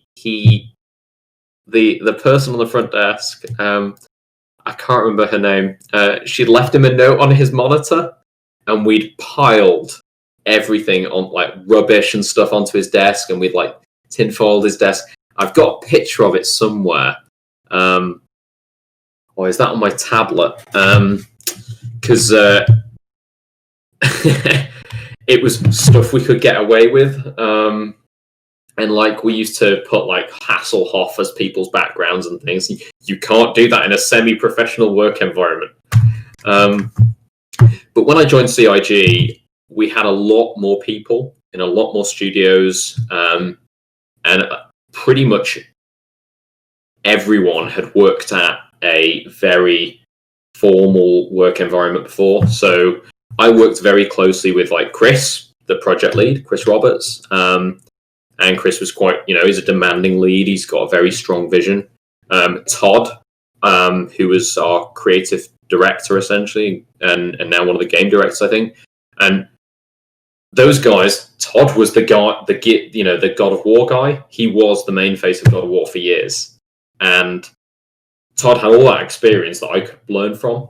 And it was this wider range of skills. We also had a lot more money on the line, so when we came to demos, we couldn't just do a DayZ and wing it on the plane and kind of get up and be like, "This is what we've put together in 4 hour, in a 4-hour international flight." We actually needed to plan it months in advance, and there's challenges with far bigger teams. And I also made There's a lot wider production team there as well. On DayZ, there was myself and Brian. And we weren't really the traditional sense of producers, really. We did some elements of production, but there was a lot more management there than there would be on other projects. And picking up the bits that other members of the team didn't have. I did a lot of the localization for Standalone, of copying, pasting it on the online tool and things. And then, CIG was a far more formal atmosphere that gave me a broader range of experience from DayZ. And then, I was at CIG for 4 or 5 years, and now I'm at Playground working on Fable, which is weird because that was one of the games I played as a kid. Like it set me up well with a good experience, and some people just simply don't believe some of the stories that we got into. When we joined Bohemia and we were going to conventions, and we're sat around the table with the head of wargaming.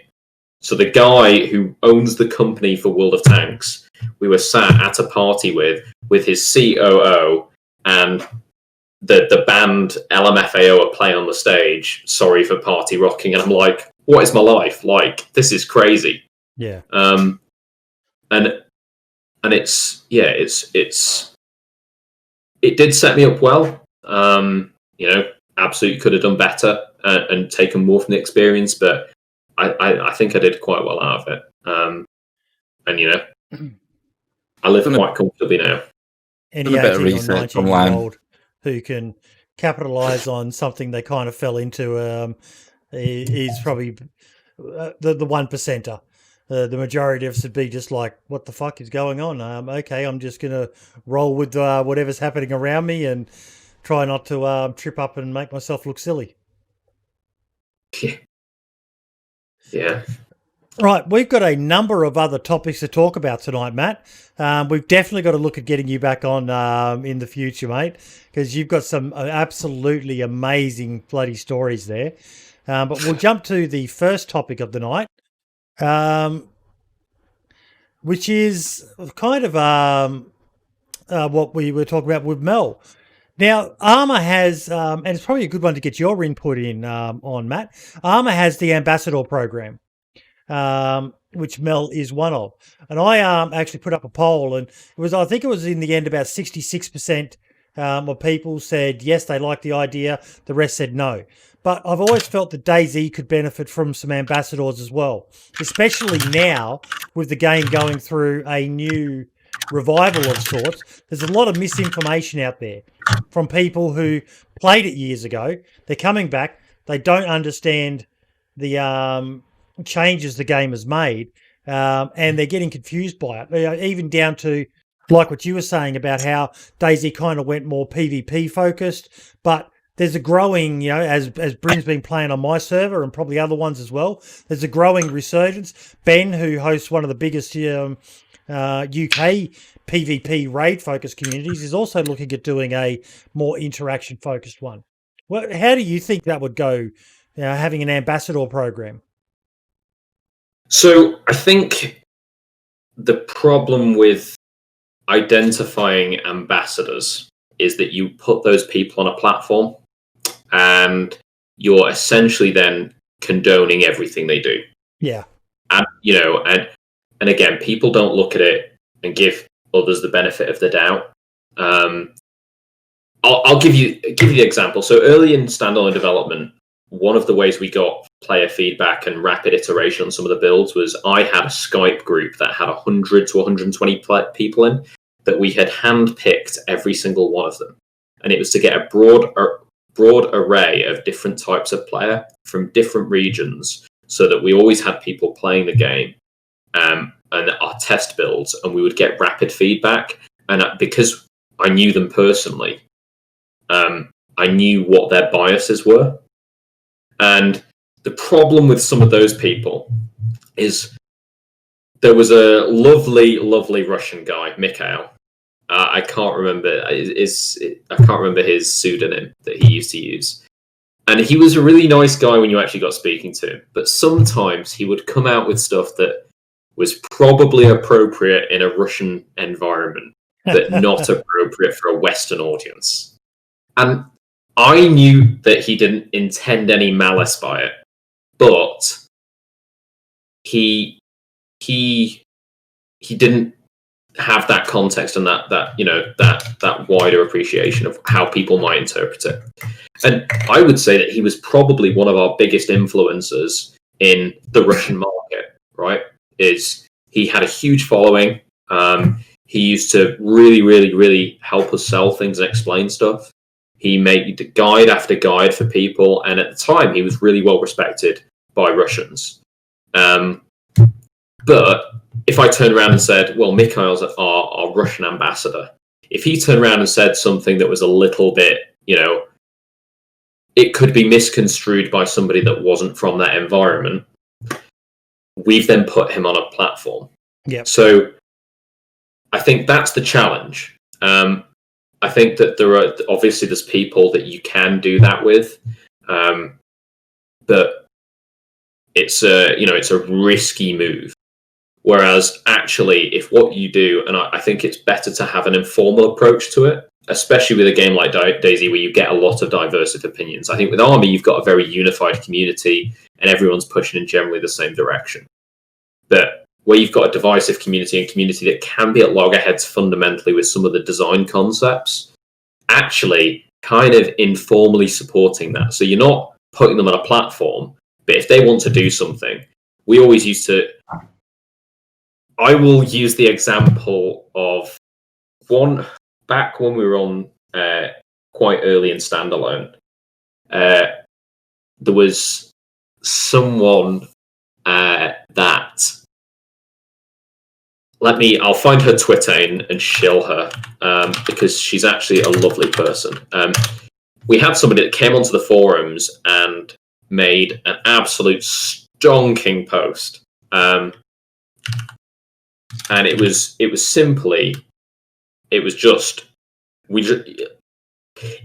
very thought out and very considerate, and actually it was a brilliant idea for a story. And one of the forum mods had stuck it in like our secret developer chat. So all myself, Dean, and all of the forum moderators went to her profile to see like what else has she been posting. Like, is she part of a community? And actually, at the time on the forums, you could see who viewed your profile, like it told you, and all you had was forum mod, Matt, forum mod, Dean. And she sent me a message on the forums. It's like, have I done something wrong? And it's like, no. Someone pinged us this idea, and actually we think it's really, really good. And we'd really like to support you. At the time, she was at university, and she wanted to get into writing for games magazines. And she was doing like one of these dodgy American internships where she was like writing for free. Yeah. for some tiny little outlet. So we thought, hey, we can give you an exclusive interview for your tiny little outlet, and then we will refuse to do any interviews on this topic. So all the big magazines have to repost your stuff. Love it. Well, we did that, and actually, it got her a ton of exposure. And then she eventually decided that's not the path she wants to pursue in life. But it was those sorts of things where, like, you could find the people that you want, that kind of share our view for the project and are good people, and you give them opportunities to be able to push that forward and support them. But you're not actively putting them on a platform and saying, we support everything they do. Yeah. You're just supporting them actually getting bigger. Look at the problem Twitch had with the safety committee or whatever. They had one person in particular on the safety committee who was making some very controversial statements, and immediately that reflected back on Twitch. Even though they weren't employees, they were just advisors. So I definitely see your point there, that it could be an issue. What would you say, Ben?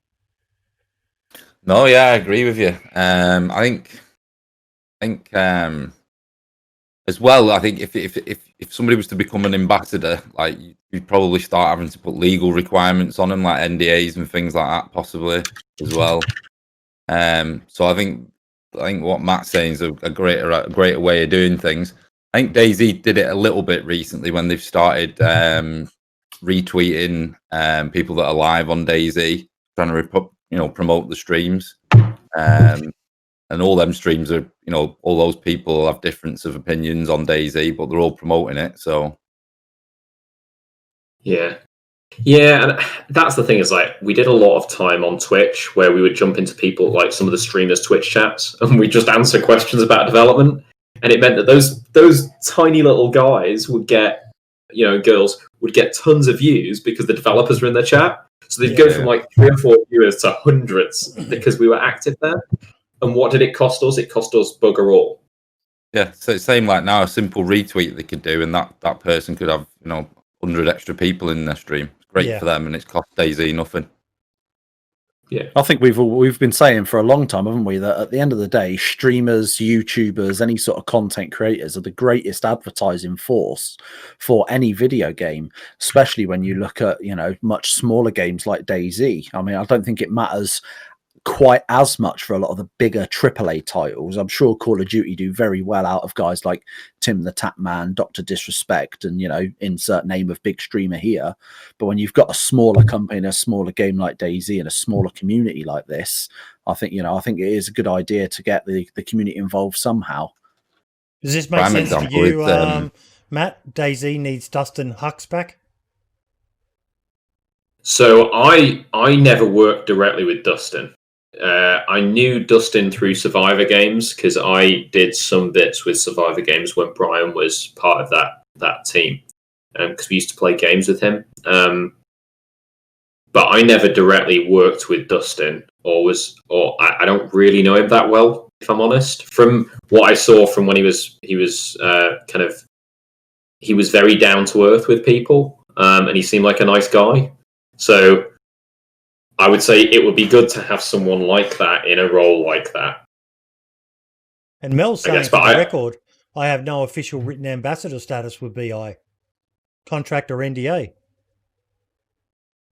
I don't know what I don't know what the ambassador program is for Arma 3, if I'm honest.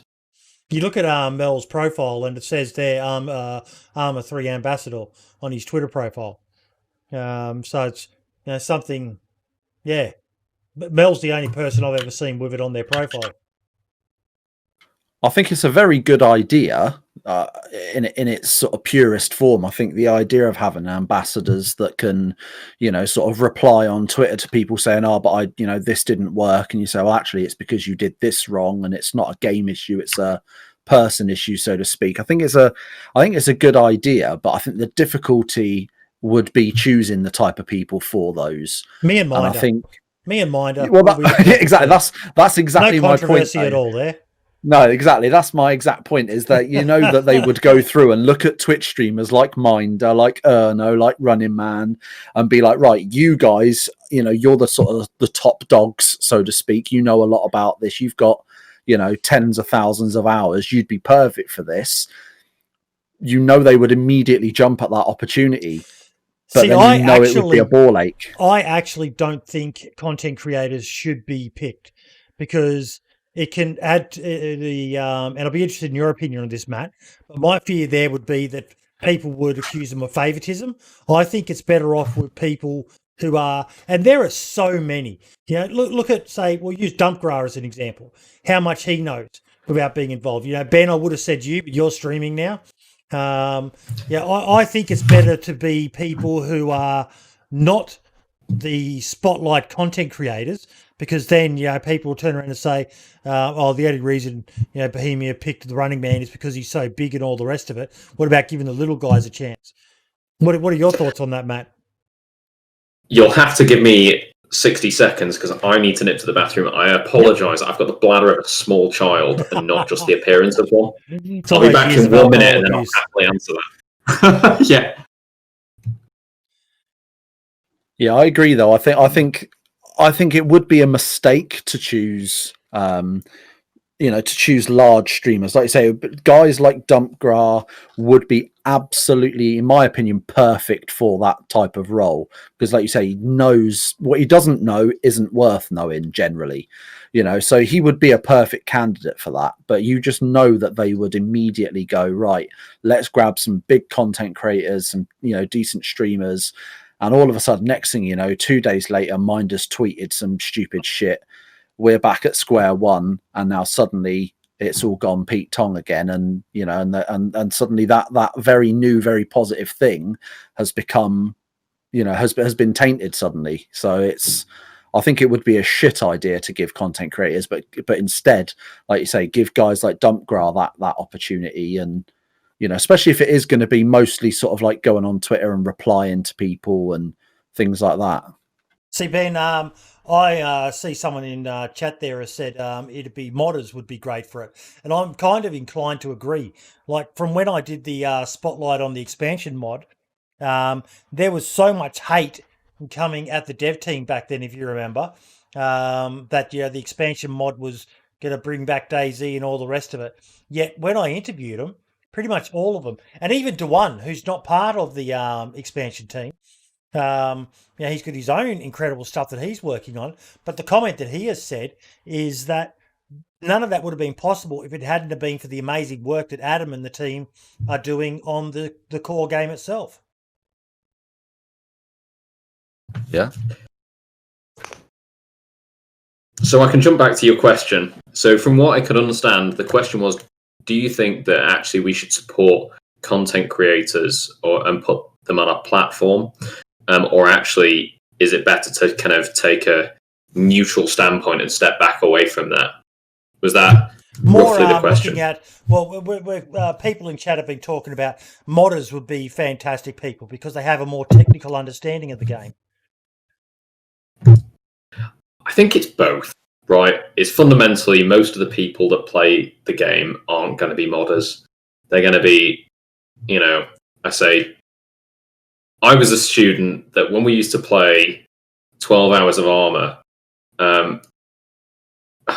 this is embarrassing. So we used to play 12 Hours of Armour, and we used to track your progress. So in the campaign, we would land on a beach, and we'd have to keep flying in supplies. So we would not move from our places. We were just constantly flying in supplies. So there was a member of those 6 people that was the original team on DayZ that did once urinate in a Coke bottle so that they could keep flying logistic supply runs. And I will leave them nameless because he'd probably sue me. We'll just assume it was Dean Hall then.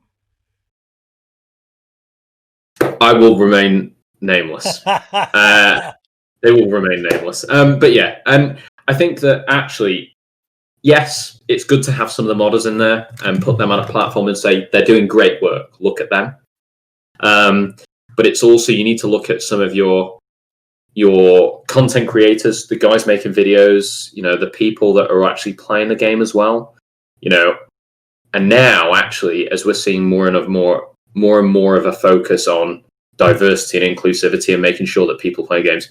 I remember on Star Citizen, there was a guy that used to dogfight because he had a birth defect. He used to fly dual joysticks with his feet. I don't know how he made that possible, but that was freaking amazing. And actually, if we put him on a platform and been like, look at this dude, he's amazing, right? And point to him, and rather than make him an ambassador, you're saying, we support this, right? We want our game to be played by everyone, and actually we want to help people be able to play it and make them feel immersed. One of the biggest barriers to inclusivity and diversity in games is that people can't play the character that they feel embodies themselves, right? I know this is 4 white middle-aged men talking about this, right? But put yourself in the shoes of, somebody that is from a different ethnic background. If you can't pick a character that looks like you, it's harder to imagine yourself in that game. I don't want to pick a character that looks like me. I don't want no busted ass, holding, fat, broken. I want some young, rippled, muscled.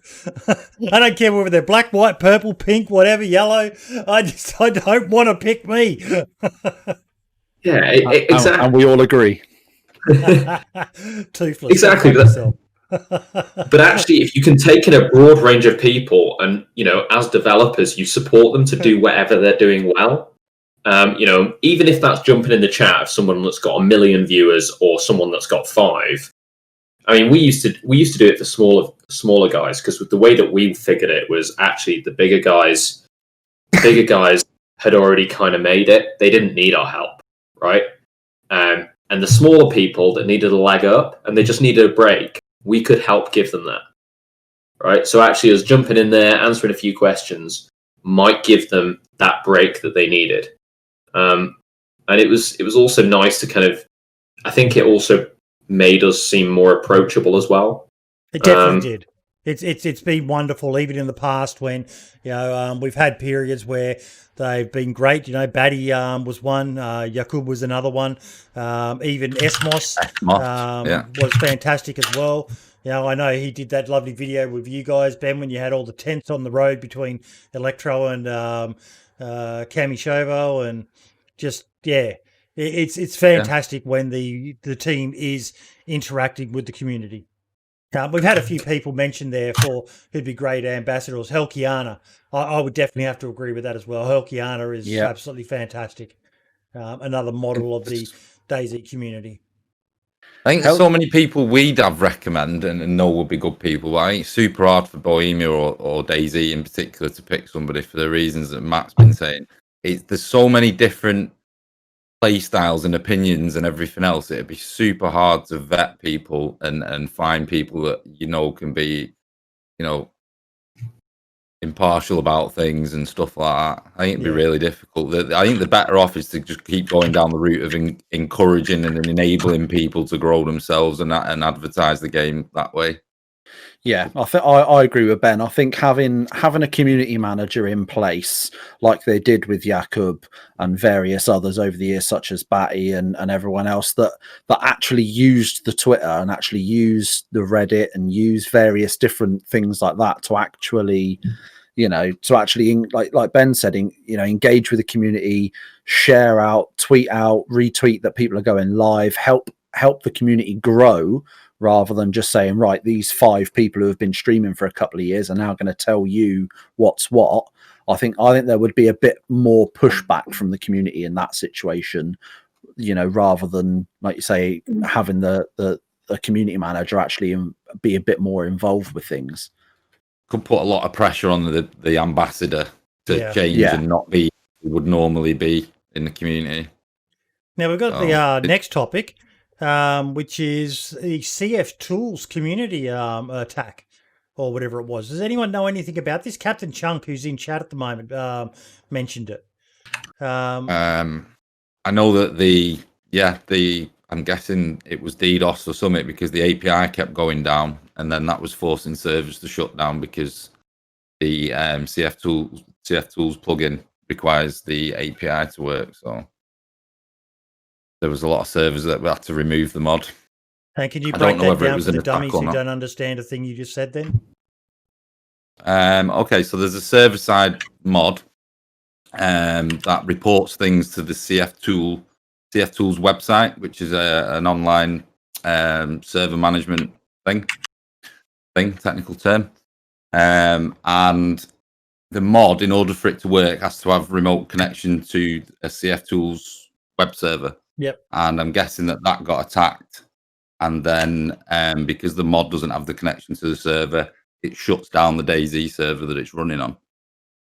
Matt, do other games get attacked as much as DayZ seems to get attacked?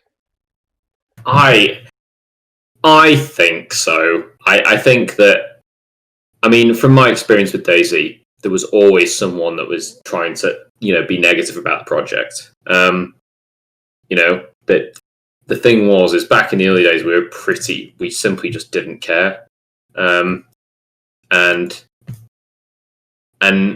We used to fire back with a lot of, sure, hate us because you ain't us sort of thing.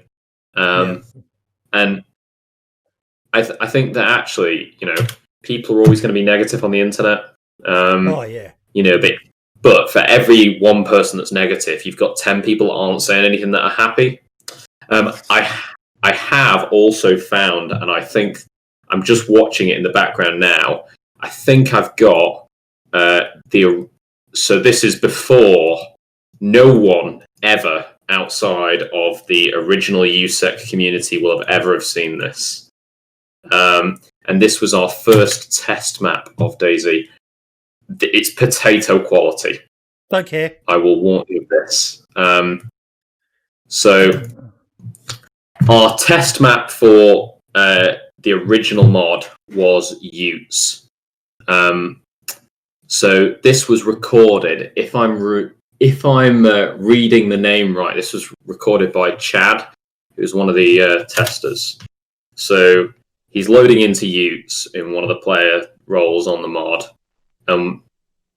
Dean Hall presents, yeah. And it'll say a USEC Force production, because USEC Force was our gaming clan.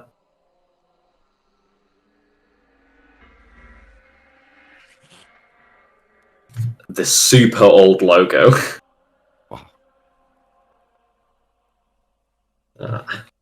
But we used to have this intro every single time you loaded onto a frickin' server.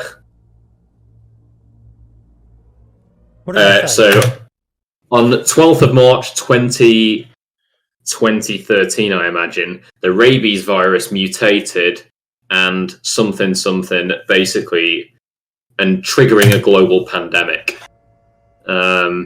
Basically, this was the backstory that we had to it, and it was very, very much based on 28 days later. Spread among the world's population, triggering the virus creates a massive. It was I can't remember, something shock known as an immune response. Immune response known as an epilepsy. Is it something shock? And basically, it would cause. This is fucking next level, Matt. This is stuff that I call myself a DayZ fanboy, but I've never heard that it was from the rabies virus, or if I have, I've forgotten. Yeah. Ben, are you? This is not. This is not canon. This is not canon. This is just shit that we put together back in like 2012 before it was ever released. Like, no, it's not canon. No, it's canon now. It's canon now. Yeah. So it says, for most, the fevers run so high that their heart stops and their brain cooks. I am also pausing and unpausing so I can actually read the text. 80% of the world's population die. And also, all of this artwork is fair use. Those that survive suffer brain damage from the virus, and from the fever. Oh, fever. Sorry, from the fever, and as the something spreads. You're best reading that. The brain, I don't know. Yeah. Aggression, insomnia, something else, and something else. Okay. This feels like you predicted 2020. Oh god. Yeah, basically it's giving you the background. It might have even been that text might have even been nicked off 28 days later. Society crumbles as the pandemic spreads rapidly.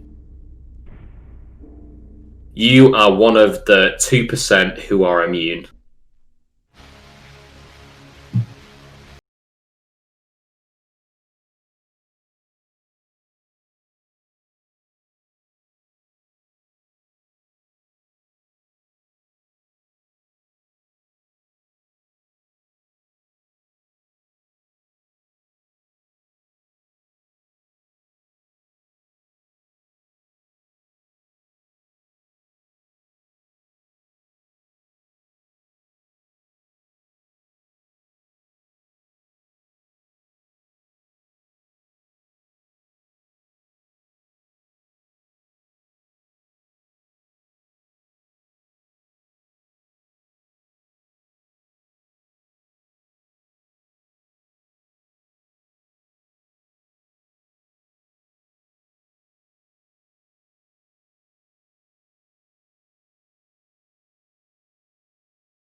I also don't remember Norin as well.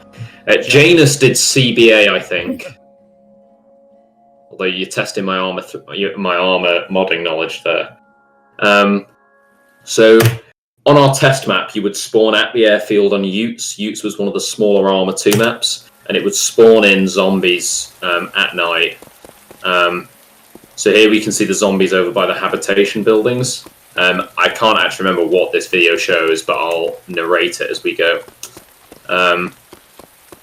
So at the start, most of the game was at night, and you used to spawn in with the Scar, just because the loot was one of the final bits that we actually did. Just pause for a sec. The very first DayZ map wasn't Chernarus. So it was when we actually had everything together, but we did all of the testing on Utes because it loaded quicker. Wow. Because we tested everything in isolation. So we had most of the medical system there. The zombies then came, and the loot was one of the final bits. Because the loot was the hardest to do, basically. Well, I say the hardest bit to do. It was the hardest thing to do apart from the zombies. Anyone that remembers the mod, the zombies were super janky. I'm just going to move chat over here. Let's have a look. So, yeah. Here we can see the original zombie models that we had. I guess in this video, they aren't even reacting to the player. Yeah. But actually, those buildings as well in the background that you can see, they were where we first actually tested the loot spawning. So you'll remember those from they were really solid for loot at the airfield and things. And the zombies have finally reacted to you, which is why you get this horrendous zombie noise.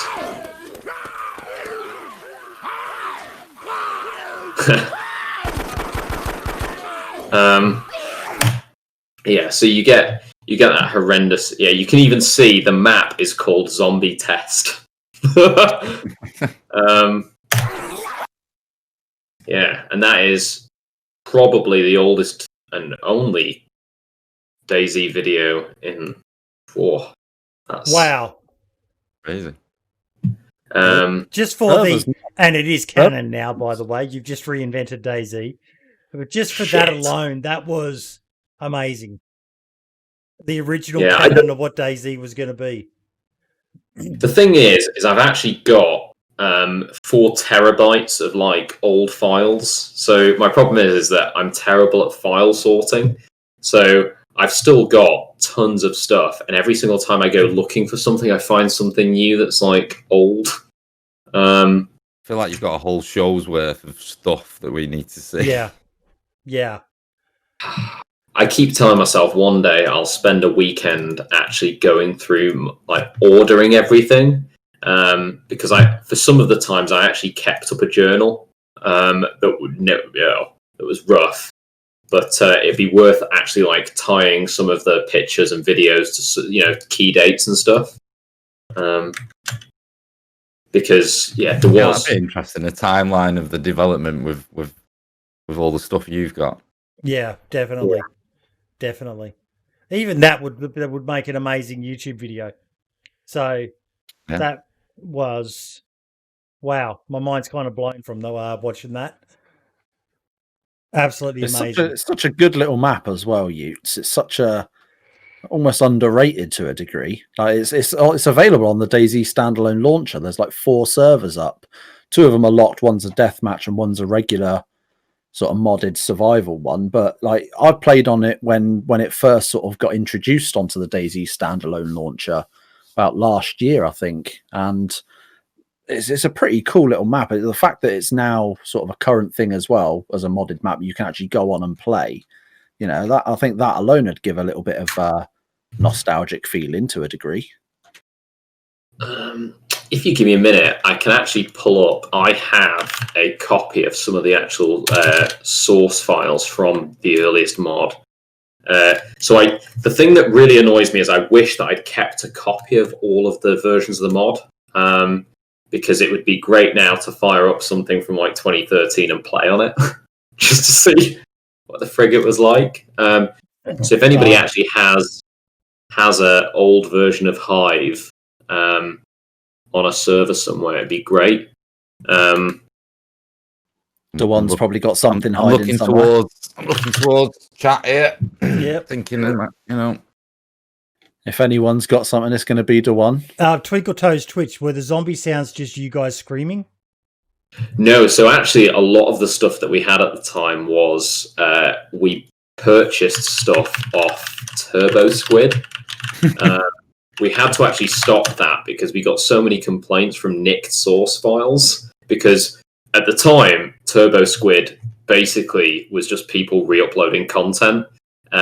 So we were buying stuff that actually like other people had just nicked from another game or project without permission, and we'd paid money for it.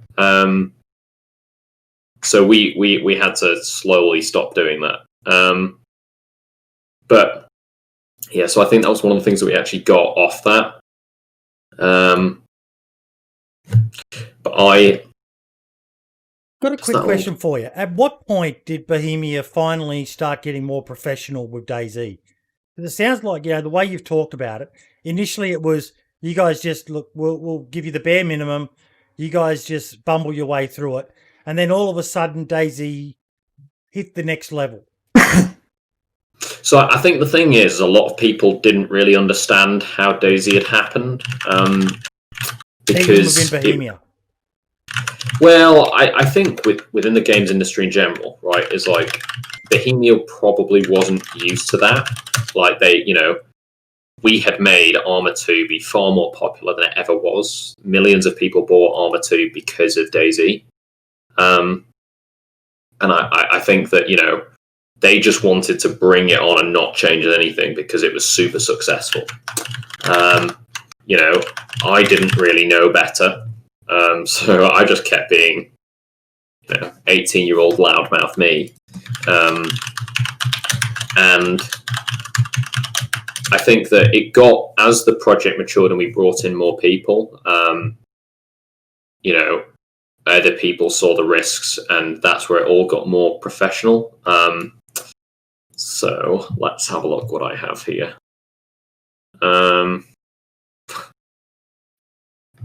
So, who actually has? So I have a copy of.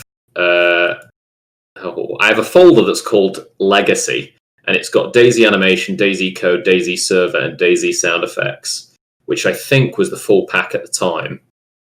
But we wouldn't have Hive, and Hive would be the thing that we'd need to reverse engineer and dig up, because there were only about 4 or 5 people actually ever had access to it. So I think someone put in the chat, did anyone have that? Oh, Smash was one of the original Reddit moderators as well. That was pretty much there from the start. I don't think the old repro exists at all, because we started out using Dropbox, and we maxed out the Dropbox connections. So we then had to move to 6. Was it 6? 6 launcher, the one ran by Sick Boy, blue logo. Not sure. Yeah. And when we moved to that, people were getting slow connection speed, so we started branching out more. And we would then essentially just load it up for people. But because of the limited amount of access to the Hive, there was only myself, Dean, Anders, Tonic, and Joel, and 1 or 2 other people that had access. Because you could literally go into the database and edit things live, and you could take down everybody off. You could take everyone offline instantly if you really wanted to. Yes, you're right about 6 launcher. And Jacob Mango saying that, yeah, Brian said somewhere that the Hive doesn't exist because no one knew about version control. Well, the thing is we just simply didn't care about version control. At the time, we had a copy of the old version and we were updating the new version. Yep. I have a copy that is a later version, but and I managed to get that working, but it didn't work well. It would, I think, to be honest, if we wanted that, it would require someone to actually dig through. Because I've still got one of the original servers that I still pay for that had the mod on. But I've got the other thing that I've just got is, where are you? USEC DayZ. I have the original artwork for the Winchester rifle that was in the mod, which was the one that I'd purchased off Turbo Squid, which we always configured wrong. The Winchester was configured as a shotgun, when actually anyone that knows a Winchester repeater fires balls. And that was because we'd been watching cowboy films at the time.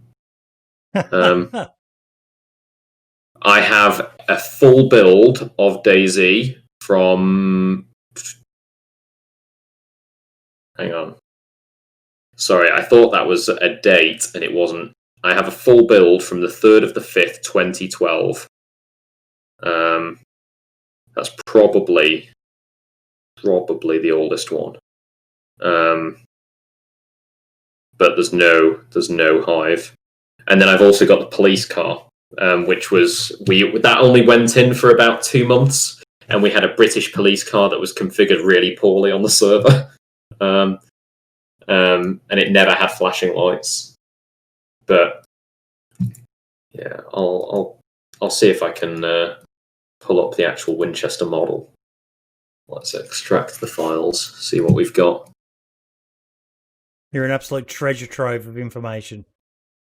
The thing is, this is why simply not paying for stuff just attached to your card. Yeah, so I've got this. So actually, how do I share my screen? So this is the original Winchester model, and these are the renders that we got straight from the Turbo Squid file. Mm-hmm. That's That was what we got. Let's see what. Not loading for me. Can you see that? I can see it.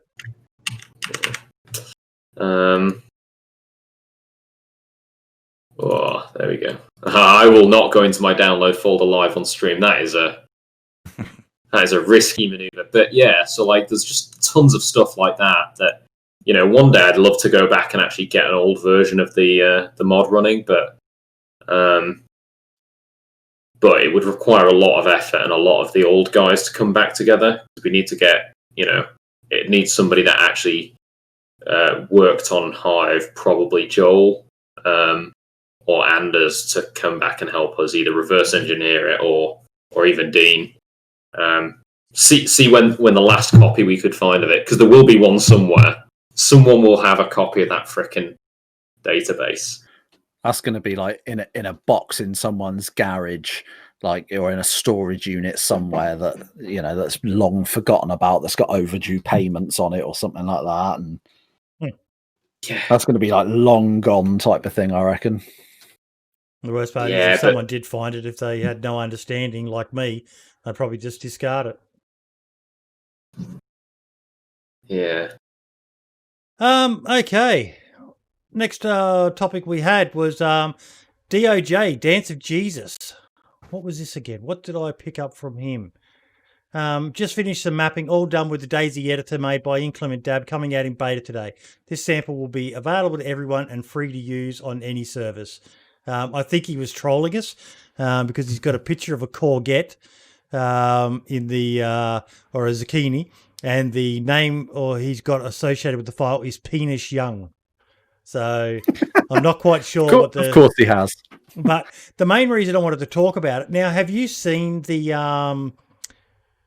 DayZ editor that one of the guys in the modding community has been working on, Matt? I haven't, to be honest. It's actually pretty cool. Ben, you're probably the best one to talk about it. So are you as well, Brim, because you do a lot of map editing work. Well, I wouldn't go that far. I would say I've used Daone's VPP admin tools to place a couple of buildings, but I definitely wouldn't put myself anywhere near on the level of Ben or anyone else, to be fair. If you don't know about the editor tool, I mean, you familiar with the Eden editor? Yes, yeah. Yeah, right. So it's basically the idea is to aim for something like that. Currently up to now, we've only had like a couple of ways to add objects to the map, and it's been quite painful. Dance of Jesus is the one who knows this pain the most. So like just one major example of what the tool can do, you can create brushes and paint a forest with a brush. So it'll place all the trees for you randomly in different orientations and everything. So rather than having to place 1,000 individual trees, you can just wipe over the map and paint them on. That's pretty slick. Yeah, that alone, just that one little feature, is a huge time saver and a headache reliever for some people. And then aside from that, it's got a whole cinematic element to it with a camera and everything. So content creators can use that to, film cinematics and create scripted content, things like that. I have to ask, Matt, what did you do to your forearm? It looks like you had a really bad skating stack. So I have a genetic skin condition, which is called epidermolysis bullosa, and it basically means my skin's weaker. So when you get like a graze or something, for me, my skin basically just flays, like it's super weak, but it's only really my elbows and then my knees and my shins. So I get great scars, but also it doesn't help that I'm super clumsy. I like that. I get great scars. I've got badass scars like no one else has ever had before. But yeah. So I have found something as well that if you give me a minute, I will open and share. We're talking about other stuff, and it seems like you're in the zone at the moment with finding stuff, and it's triggering a lot of memories for you. Yeah, I've also started messaging several of the old people. So it's been like, hey, got a hive. I am still convinced someone will have that. Either Anders or Joel or Sick Boy. Someone will have a copy because it's one of those things that you wouldn't delete if you found it. I'm pretty So what I'm going to do is I am going to. Like I said about reuniting people for one day. Maybe if you could reunite everybody on the server, that'd be cool. Yeah, I think the thing is as well is everyone's kind of gone in different directions though now, like as well. So, I don't know that there'd be the appetite. I don't think Dean would be interested in that because it would be a lot of time for him. And I know the minute he would touch DayZ again, all he would get from people would be, "Oh, DayZ, where are you getting back involved?" Mm. And he obviously runs his own studio now, so it would be an issue for him. Brian might take part though. He'd probably have because he's well free of it now. So yeah, Brian wouldn't have a copy of the Hive because he wasn't around for the mod. So what I'm going to do is I'm just going to share my screen again. So this. I would have to check dates, but I think this was the presentation we showed at REST. So this gives you an insight to some of the stuff we did for the mod. And I'm also someone in chat can correct me if I'm wrong, but the artist that did these was either Joe or Clayton. Because those were the two guys that we had that did a lot of the work on our website and concept art. So to give you an idea, these were the numbers we were talking about at the time. We had 400,000 user accounts, so that was like 400,000 people that had actually played DayZ and 15,000 people at the same time, which now I imagine is just nothing. Like that's a slow Friday. We'd obviously not finished the presentation either. This is obviously an incomplete version. So we've got here's some of the concept art we had of survival camps. So when I was talking about those high objectives to work with other players towards, and we were talking about camps and things, that was some concept art that had been knocked together for it. Whose signature is that? I honestly don't know. I honestly don't know. Let's enhance. I mean, that's of no help to us at all. Well, it looks like a big letter A at the beginning. So yeah, I don't know if that gives any sort of clue. Yeah. Character model. Yeah, and we talked about the progression. So the longer that you're in the game, your character would progress, and zombies would decay more. I swear I've seen that image before. Yeah. Before, yeah. And we see the whole noob and veteran and stuff. And then we'd also talked about the updating, updating the website and tracking statistics and things, because pretty much all this data we had in the mod hive. So all the data, we were able to see, how long you'd survived for, and how we could extrapolate how far you travelled and things from your jumping around and such when your location was updated. So we could get a lot of that data from the things that we already had. And yeah, you can see there's Joe, because he was obviously the artist that had done that grab of the website. But yeah, wow. So that's just another Oh yeah, so Smash has just said he's pretty sure it was Joe. So Joe's Lucky 22 was his handle. I can't remember whether it's him or Clayton that fell off the face of the earth for months or years, because I tried getting in touch with a couple of the artists because it's just nice to check in on some of the people. But yeah. Yes, that's some of the old concept stuff that we had. That's amazing. That in particular, I love that that vision of the camp was, yeah. It's just as we, as I'm digging through, it's just more and more stuff I'm finding. So we need another show just dedicated to your stuff. Yes, definitely. Yeah. Well, while you try and find something else, we'll go on to the next topic. Ike D streams. Now, this really, really impressed me, guys. I don't know whether you saw me retweet it, but this bloke posted out that fat rabbit about, just found out my oldest niece has cancer at 13 years old. She is going to be spending a ton of time in the hospital, so I'm thinking about a 24-hour stream this weekend to raise money for our at Nintendo America Switch Lite. I have an amazing community and I just want to help somehow.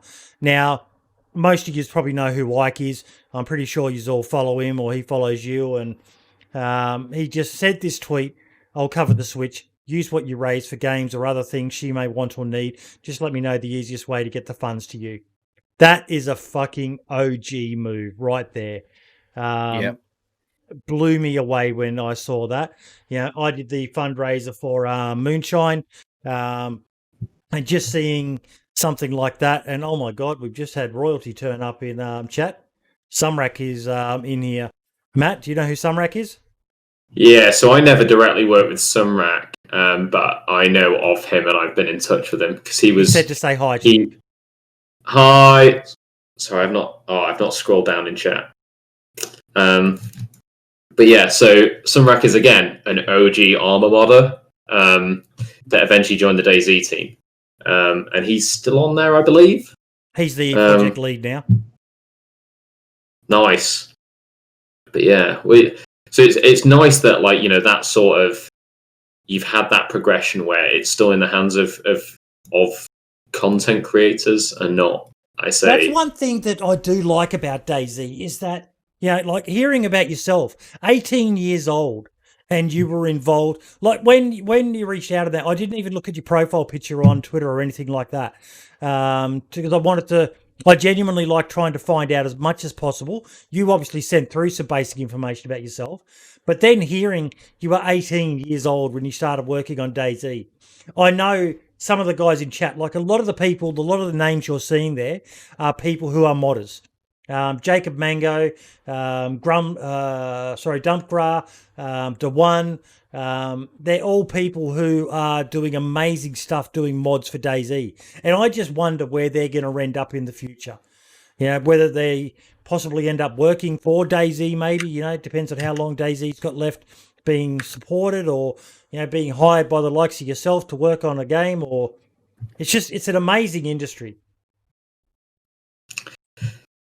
It is, and that I think that's part of the magic. Like I said, is it created all these careers for people that probably would have never had an opportunity. So this was. I'm also going to spin off now into another tangent.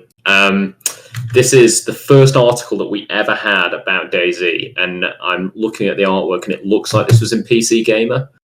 And basically, this was just reporting that DayZ was a mod for Arma 2 combined arms, and it caused a spike in Arma 2 sales. And that was the picture I'd sent to Dean because I'd bought a copy of PC Gamer in the UK. Yep. And send it to him. But I'm going to scroll through. So that was the guy. That was the guy on the artwork at the start. This is risky. Yeah, well, no, I have simply no idea what we've got. So that was one of the maps of Chernarus, yeah. We've got some more images from Rest, prices.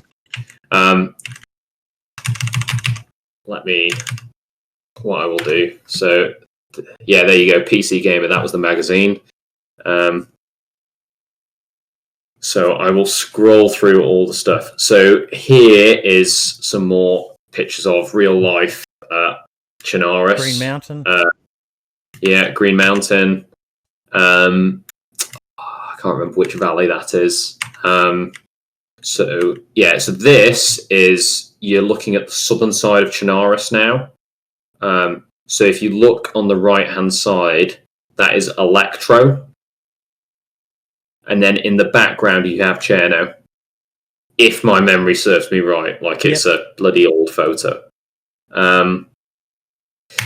Then here again, you're looking further along to the right, so you're seeing actually when we updated Electro, and you had and Cherno, and you had the buildings, the tenements on the hills above it. You can see those in the picture as well. And yeah, again, you're seeing the train line that actually comes round out of Electro around the coast. Oh, yeah. What else have we got? So that guy at the bottom of the picture as well, that's a throwback to anybody that some of the Armour people will know him. He was Celery, who used to be a modder and worked on Armour 3 for a while. Ivan and Dean, us literally pointing on the Cherno map and then being able to see it in real life. And Ivan's energetically, you can see his positive energy in that picture.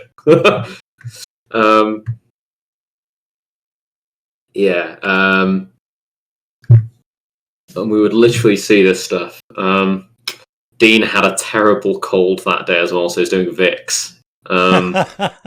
Yeah, sure, it's Vicks. Sure, it's Vicks. Yeah. Drug habit confirmed. Yeah, and so these are the pylons that actually go up to Green Mountain in real life as well. Yeah.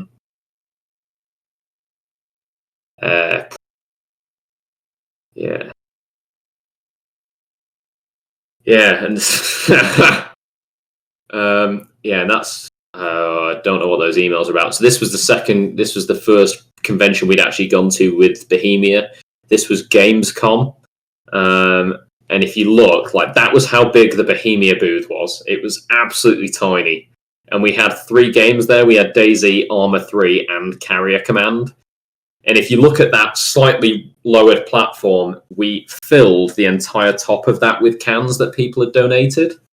Yeah. Let's see if we've got any pictures of cans and stuff. Yeah. Yeah. Also, you should ask Dean about tiramisu. Not okay. Dean, Brian. Brian and tiramisu. He'll not thank me for sharing those stories. But you should put him on the spot for them. But yeah, did I also totally ignore to stop asking a question you'd asked as well? A topic. I honestly have no idea. I was just so absorbed with the photos that you've been. Have you got any more? I've got tons. My problem is they're just not sorted, and they're spread around like thousands of folders. So yeah. My E drive is it's 2 terabytes, and then I have a D drive that's another 2, and I just have a folder that's like dump, and then I have like dump, and it's just where I've been like, I need to clear out my desktop, copy all folder. Can I just say thank you for not deleting these things? Because I know, for you lived it, and it's that. But for guys like us 3 and everyone in chat, we're all just absolutely loving this trip down memory lane. And we've seen pictures before from Batty and Sumrak and Barely Infected and Toprek and that of people who've been to the actual locations.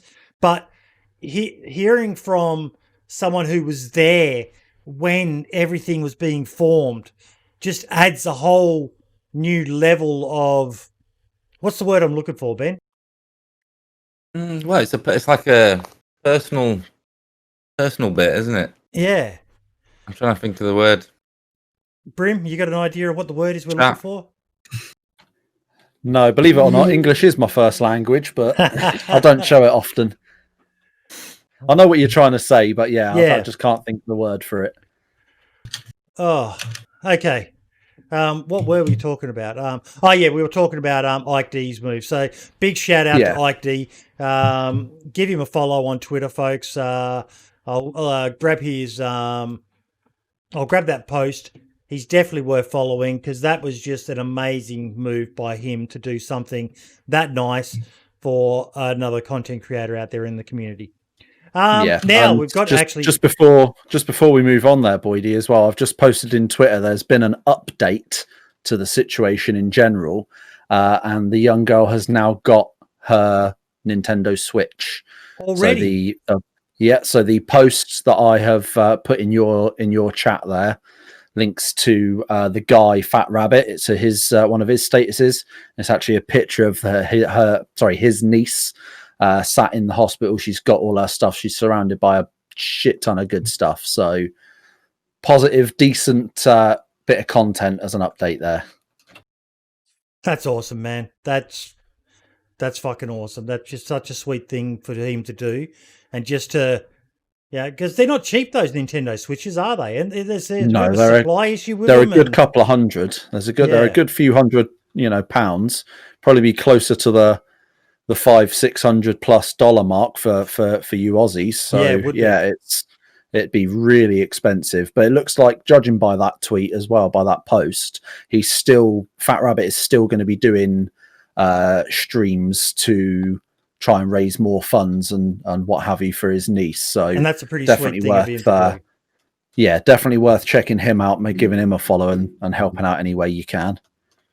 Now, I don't know if Adam is still here, but Adam tweeted, all right, that's it. After a few weeks of headaches, I've given up and initiated the move of my website. Right now, I'm not so sure how fast I'm going to move everything. Things may not work when you visit it, but I will try my best to sort it out ASAP. Thank you for your understanding. I do want to apologise for a sudden stop of news around Amolsk, and my streams will resume once it is possible. Work hasn't stopped, and it is still on track for a 2020 release. That's... Ben, do you know what's been happening with his website? I actually don't. All I know is he's been having some problems with it. I'm not actually sure what the. Do you think it's malicious, or is it just? I don't know. I mean, judging from what he said about it, I don't feel like it is. I think he said he was having some problems with the actual host themselves. So Captain Chunk saying it's back up now, which is good. All right, cool. It sounds like from his tweets that he's having actual internet problems generally as well, like himself. So it might have something to do with that. Adam's in chat and he could probably answer. Jacob saying not malicious. There you go. Yeah, I'm sure it was problems to do with. Do you know Namolsk at all, Matt? Yeah, I do. So I used to play that back in the day on Armour. So I'm still absolutely scouring for things. So yeah, I've got. So we wrote. Probably, I think that one of the smartest things I've ever done was I actually. So first of all, Dean and I were the first two custom characters in the game. So I posted the pictures in there where I look slightly special. The other one was I posted an article I actually wrote about what we'd observed about PvP in DayZ. And because the phrase that I like to use is, I think really what DayZ did uniquely was, I would call it pure PvP. You actually had a choice. It wasn't like a Call of Duty map where you either, it's co-op or it's kill people, right? If you actually had a choice, and that choice would actually bring with it positives and negatives. If you kill someone, you get their stuff, but you also don't get a partner. But instead, if you partner up with them, 2 guns is better than 1 gun. And actually, the zombies were just a cheap antagonist that drove the unique social interaction. And I am a big believer of, I think that actually DayZ made you scared, it made you feel things, it made you emotional. And because you had that real loss with the permadeath, you actually were scared of losing your time, and you were scared of losing your gear. And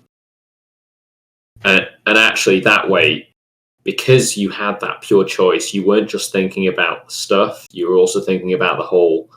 At the time, because you had the bandit and hero skins, you could be like, right, well, how do I want to play this? Do I want to try and get a hero skin? And then, there's the positivity that comes with that. I'm just digging through. I found copies of like the old USEC website and like the back end that we had for that.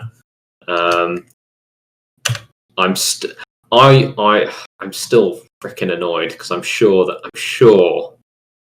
that I probably have a copy of the Hive somewhere. It's just going to be found in one of the folders. But yeah, we've not found anything more DayZ exciting just yet. Yeah, I guess, is there anything else that you wonder about those early days, or how it felt being on? Does anyone in chat have any questions? Either of you two? I think we could do a whole episode on this again, just on the like story with no part, other. I honestly think what I would like to do, Matt, is give you some time to maybe have a look, and we look at getting you back on, say, early next year or something, and do an episode with nothing else, just a trip down memory lane, going through some of the stuff that you were working on. Okay, we've got some questions. How was your model made for the standalone from Daone? So, I actually have found a copy of the old DayZ forums that is in a MyBB file, so I could restore that one day and we could see some of the shit we used to post. My model was actually made off pictures, so I think it was Steph. We actually, Dean and I got facial pictures, so we had to take forward facing, side facing, and at the time, because I lived in the middle of nowhere at the studio, I never used to go to the hairdressers because I couldn't communicate with them because I didn't speak Czech. So it never came out well. So I used to cut my own hair, which is why the hair is awful in it. Actually then the artist went away and did both Dean and myself. I think Dean was pulled out of the game. I have no idea if my head's still in the game. Do you give permission for them to add it back if they've got it?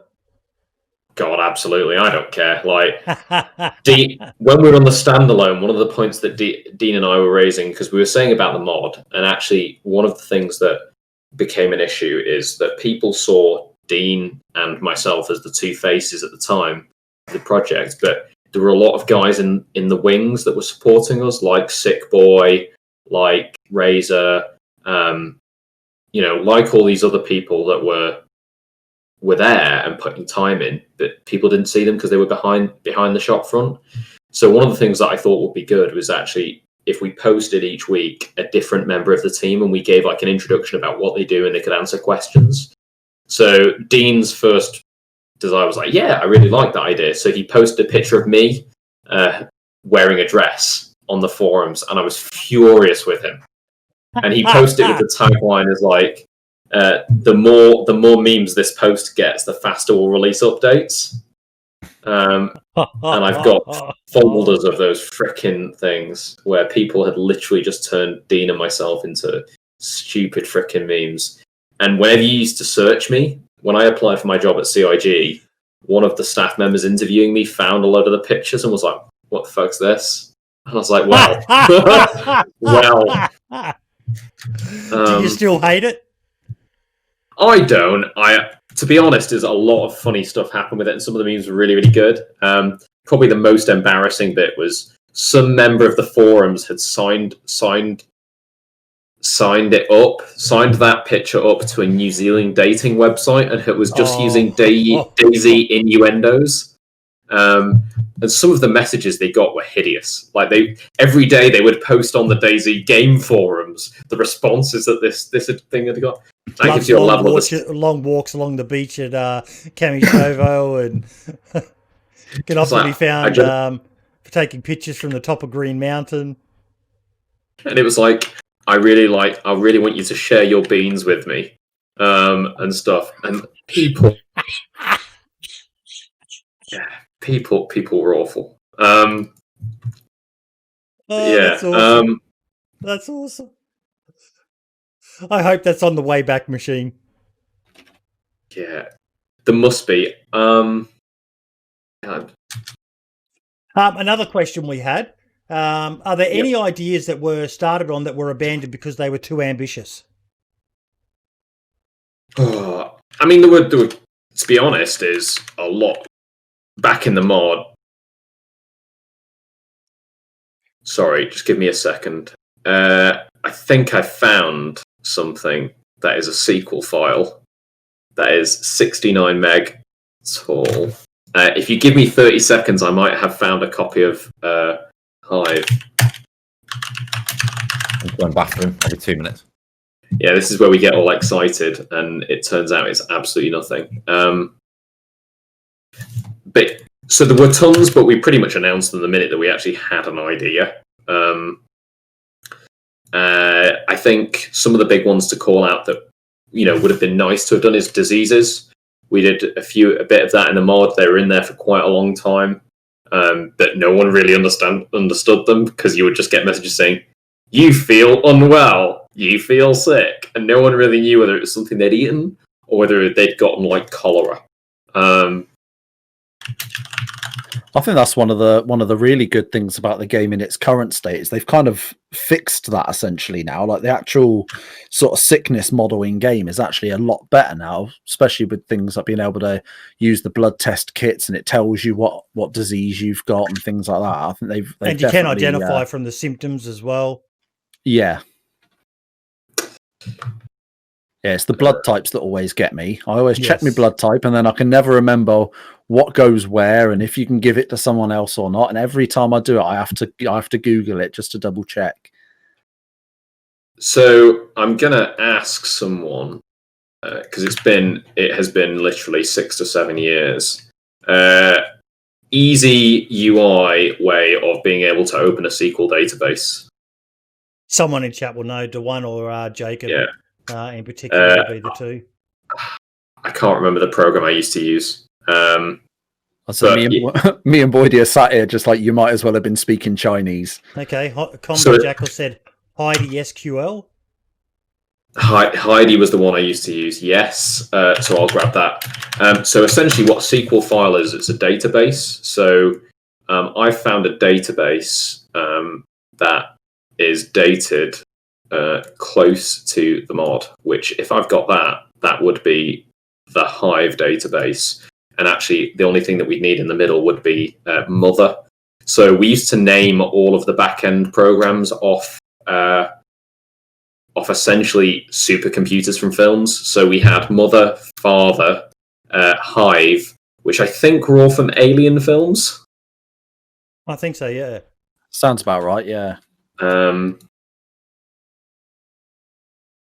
So I'm just going to install that, and we'll see what data we have. While we wait for that, what happened to the fridge in the game? Any details? I've seen Dean being interviewed showing rotting food and the fridge. So to be honest, I would say that would be lumped in with like diseases and things. Is there were things where we talked about like the loot in the game being more hidden and being more intuitive with where it was hidden, but there's also a lot of more challenges with that. And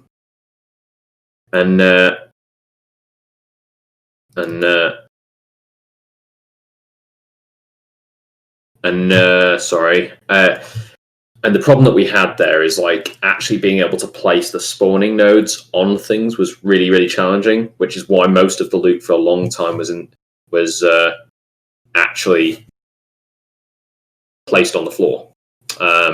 So I can't remember I know that we did say stuff around that, but that was one of the things where I think it just it turned out too difficult. But going back to the diseases and stuff, I think that's something that we talked about a lot, but actually it didn't come to fruition. Same with some of the bandit sites, same with the camps and things. It would have been nice if players had an ability to... I personally am not necessarily... I don't think the building in like Rust and such is the best way to do it. I think, because in reality, right, so I'm a hardcore survivalist. I love camping. Like, I'm pretty confident I could build a log cabin if I had a chainsaw. But how many people in the world could say that, right? And if you then look at the structures in Rust, where you've not just got a log cabin, you have a tower that is like has 3 perimeter walls, and it's all encompassing. And that's why when we were looking at it,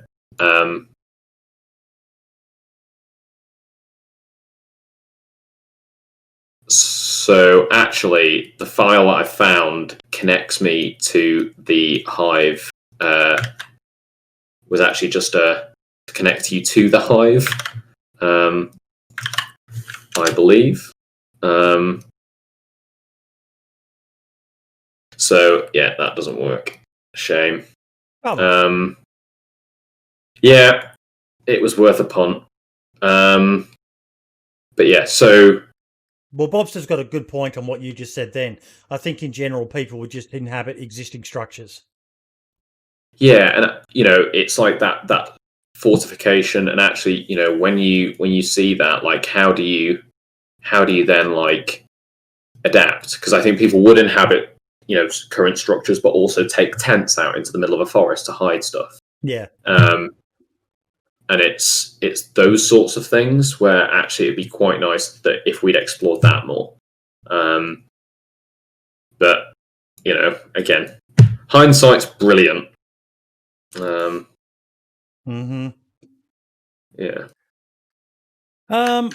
What else have we got on the agenda? The base building plus update. Just a good segue into this one, talking about base building. But they've actually now I know everyone knows how much I love the expansion mod, but it was good to see Base Building Plus coming out with an update of their mod as well, because I said just last week that it was a bit janky by comparison to how smooth it is to do building and snapping things on in the expansion mod. But this is great to see. Choice is great for people. The more choice there is, the more options you have, the better it is. Yeah, you seem to be able to. You seem to get the UI pop up a little, like for placing that kit look. You get that red UI bit, that sort of that snapping feature seems to be a bit further away as well. Yeah. Whereas on expansion, you kind of have to be stood relatively close to where you wish to place it. I still want to see more work done with more doors for the reason we were just talking about. That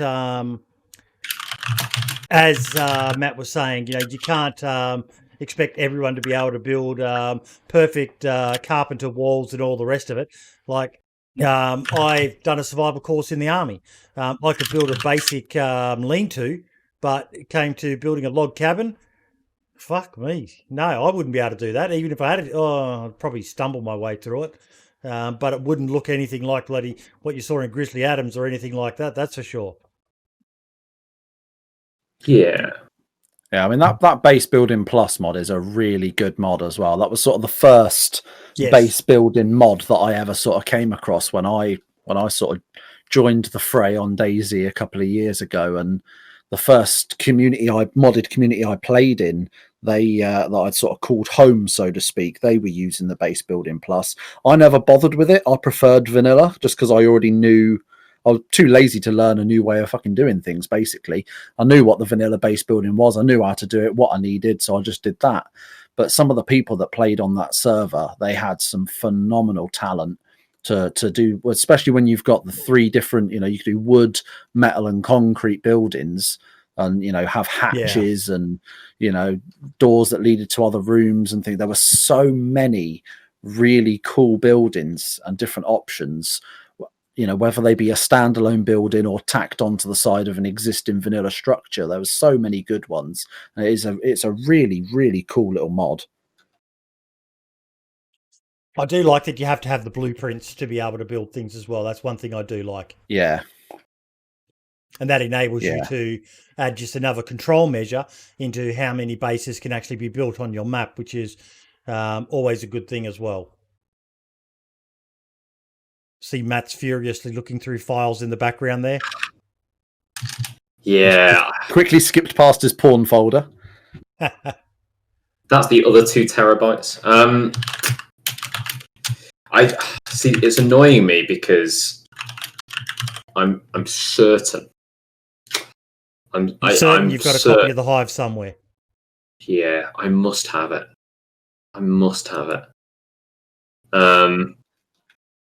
Because I'm a real hoarder. I hoard everything. I also have the original combat knife from the mod as well. But that's back up home in Manchester. Now that, if you wanted to do a charity, the backpack would be good.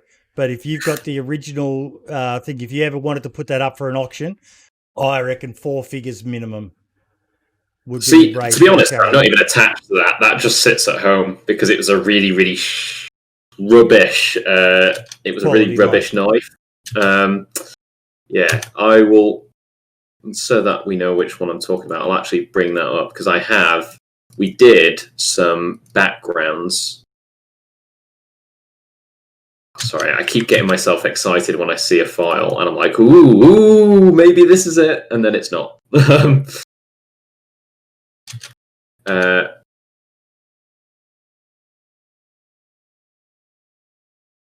I have just found a DayZ server file from 2013.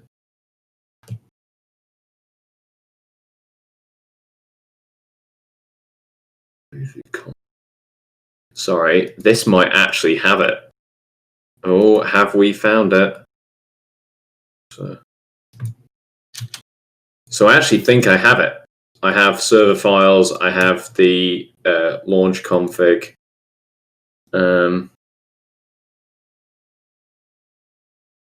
Yeah, I have a copy of the server files for the mod. Although whether it will work with a Hive or not, I don't. Without a Hive, who knows? That's a future problem. Yeah, so I have server files for the mod now as well. Foxy in chat has just said, you know what is weird? I was just watching all the old dev blogs from Dean Hall the other day when Matt was super young. Weird seeing him now. Yeah. I think the thing is, though, is like, as we've matured and such, like things have changed. Like, it's cool looking back and digging through some of these pictures because I remember some of the stuff that we actually did do. There we go. Here's the magic. So we did some backgrounds. These were all taken by Ivan. We went out for a day walking, and he just photoshopped them together, and we released them on the forums. We just casually photoshopped them together. So there we can see the backpack. Yeah, this was all my camping stuff. Ignore the torch. The torch and the shells weren't mine. But the combat knife is the one at the bottom there. Hunting knife. They call it the hunting knife in the game. And I think that's still the model they use.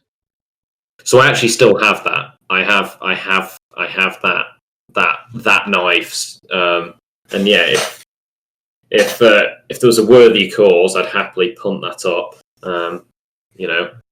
Because to be honest, I think I paid like £20 for it back in the day, and it's blunt as anything. So yeah, if there's a worthy cause, hit me up, and I'll dig it out next time I'm up home. Well, that's probably something for Ben and Brim to maybe have a think about. Some sort of charity being based in the UK as well.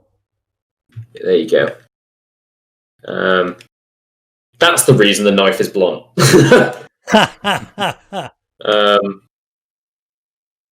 Yeah, it's cool just digging through the files and just remembering some of the stuff that we actually did. I remember some of these images even myself. Yeah, I think these were just before release. And Ivan had just decided it'd be something fun to do, so he did it. Yeah. It was... Sorry, I feel like I diverted away from another question or topic. No, we're loving it. We're absolutely loving it. Like we said, I get the feeling you're going to find hundreds of more things.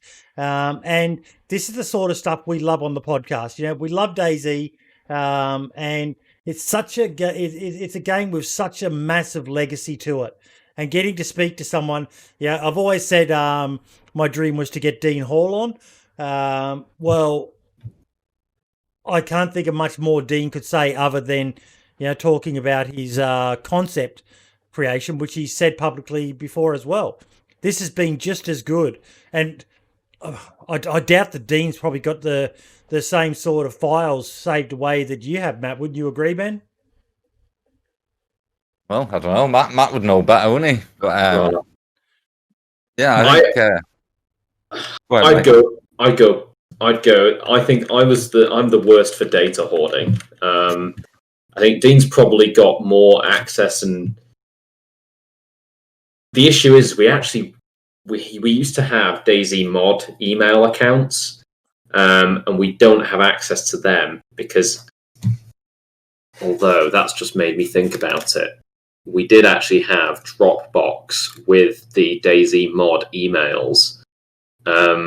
So if I have access to that, right now, BI are quickly going to close access to anything they can find. Well, no one actually, no one. So we still pay when we transferred it over to Bohemia. We still pretty much paid for everything because we had to keep invoicing the website and everything. But yeah, all the mod stuff, none of it was. It's just super old files. I just wonder. It'd be cool if there was some stuff. There was some things out there. If anyone in chat can remember the old, I'm pretty sure the website was DayZ-mod.com. If anyone can actually remember what the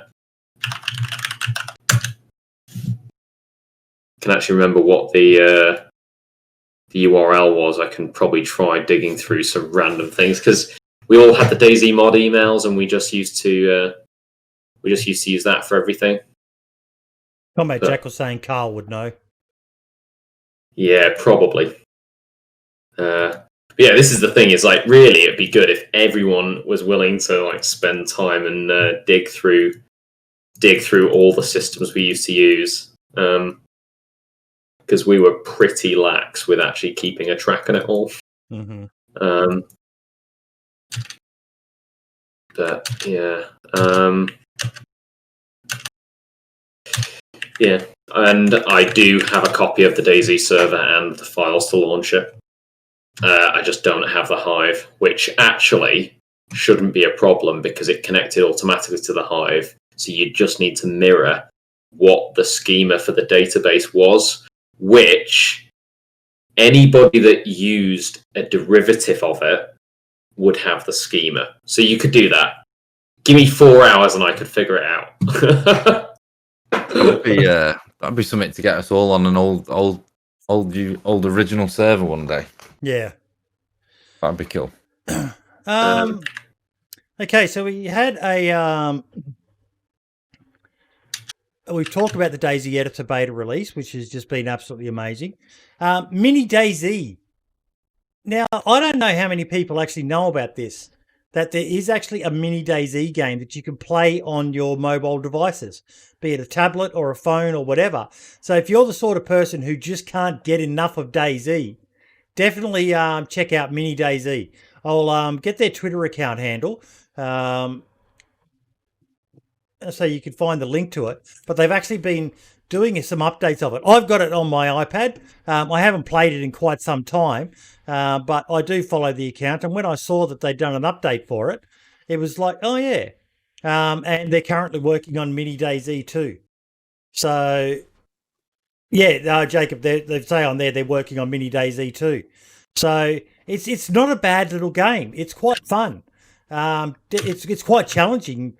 In some ways, you could say it's almost harder than DayZ on the computer. Like, it's very unforgiving, very, very PvP oriented. But if you can't get enough DayZ in your life, you can take DayZ in your pocket with you now as well. Brim, I see you looking. Were you not aware of it? Oh no, I was aware of it. I just hadn't looked into it for a long time, and it kind of reminds me of a lot of older games like that from back in the day, and it's one I've never played. Yeah, it's one I've never played, but I think I might have to have a quick little look at it. I know that's going to be one of those games I'll play for about 5 minutes, and I'll just get pissed off with it, and it'll be uninstalled before the end of the day. I can almost guarantee it. What else did we have? Oh no, I moved the folder, so it was easy to get a hold of. BWAF Wiidevil.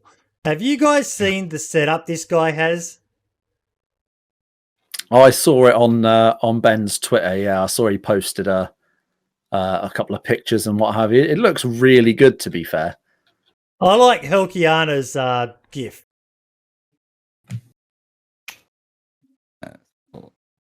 You're very quiet now, Ben. That's definitely far, far superior to anything I've got. I've got a little ring light like that, but it was like a cheap 15 quid off of Amazon jobby. I think that's the Elgato one, isn't it, Ben? Good. What's that? The ring light? The Elgato key light? No, it's the newer ring light. Yeah, I've got a cheap one from Amazon that's designed to be used by girls doing their makeup in their mirror. So that's the level of professionalism you get over at my streams. I'll send you a link to a cheap set of professional lights that Don Sibley put me onto, mate. You and I don't run big, massive communities like Blue Waffle that bring in millions of dollars each year, so we can't afford to have the good setups like Mr. Flash Boy there with his Lambo in the driveway and showing off with his nice living room and dodgy Twitch cushion. And I can't even afford to buy myself my own fucking podcast coffee mug.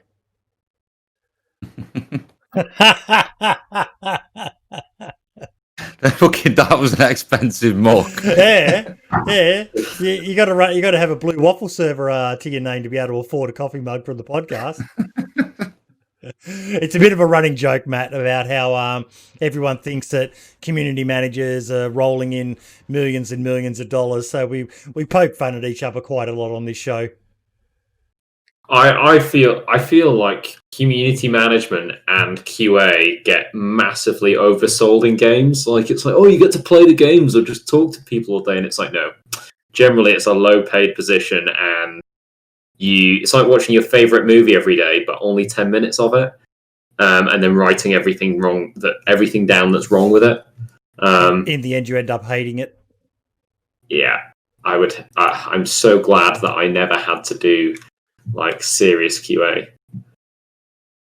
I think there's a reason why there's so few, sort of community managers and people who run servers like Ben that don't actually play the game that often. I know Ben plays it a fair bit and he's quite involved, but there's a lot that just don't. And I can't say I blame them, because the amount of a ball ache it must be, and Ben will probably attest to this as well, to actually run a community and deal with the shit that comes with it.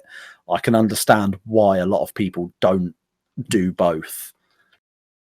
I'm fortunate in that I've got a good admin team. I couldn't do it without my admin team, basically. I couldn't. There's no way I could stream and look after the server and the people on it without my admin. So I've got them to thank for that. Quick question for Matt. Do you still remember how to write SQF? Oh, God, no. God, no. Like, I Can you explain what that is for the idiots like myself? So that is the basic script that you use when you're actually scripting armor missions. And to be honest, I was always really terrible at it. The main thing that I did for the mod when I was actually developing was I did some configuration and weapon balancing. So pretty much it's already written for you. You're just editing values. You're figuring out which value changes which impact in game. And really that's just reading up on documentation. So yeah, it was tough. Like, I think the skill that has probably most atrophied would be SQL. Like, when we were looking at the SQL databases for like the mod and standalone, like it was far. I wish I'd kept up with that because it would have been far cooler. There's a lot more that can be done with databases in video games, but I'm not going to say more because that might ruin future ideas I may or may not pursue. Jacob Mango saying N4 script is so much better than SQF. Excellent idea for the ancient change. Yeah. I can barely write in my own English, let alone fucking codes. What else have we got? Yeah, well, DayZ Twitter Watch, I've just got a question mark there because it was a very quiet week from them. What we do towards the end of the show, Matt, I'll give you a chance before we go into the final closing bits. Is there anything else you found while you've been digging through your files? So not really at the moment. That's fine. If you give me another second, I will give it one more good old look. Well, while you do that, Ben, have you got a server you want to shine a spotlight on this week? No, not so much a server because I brought it. Server's gonna be highlighted in something else I'm gonna highlight. So okay, well, what would you like to highlight then? Right, I've got two things actually. Okay, so you brought my setup up today, which I had no idea about until I read the agenda today. But the first one I was going to highlight is Don Sibley. He's giving away a setup just like his. All you have to do is subscribe. Don Sibley put up a post this week of his. I know you might have seen him. He's been painting his stream room. Yes, and I got to see a video of him doing his VR stream, and it looked absolutely insane. And I guess that this setup must be like next level. And he posted a reply, which if I drop the link to the tweet in your chat, you'll be able to take a look at it. Where he gives me a little tour of his stream setup. So I thought people might like to see that. The levels he's taking things with his setup is unreal. Yeah, if you look at there, he's done a little video reply to my retweet, and it shows his setup. Looks really cool. There's the stage, I suppose. Oh, H&S Nightmare. That's the lights there. You can just see them that I've got that he put me onto. I'll give you a quick look. I've got no idea where the fuck I would even put those in my room. They are quite big, but yeah, they do the job. They do the job very well, and they were cheap, which was the big thing. Holy shit, that's very green. Yeah, he's painted the whole room green. Yeah. I wish I could do something like that. I wish I had the space. I've barely got the space for the piss poor tiny little setup that I've got now. And what about yourself, Jim? Any highlights? Oh, I've got one more. One more. Wait. Sorry. But Chris FPS this week, today, just brought out a new video. It's 20 odd minutes long. He's been putting a lot of effort into doing a DayZ sort of small length movie. Like a 20 odd minute video. I watched it today. It's really good. Let me drop the link. I saw that you put on Twitter that he was working on some stuff and teased some bits and bobs, but I didn't realize he'd actually put the video up today. Let me drop you a link in your chat. This is a really good video that he's made. I know he's put a lot of effort into it over the last few weeks.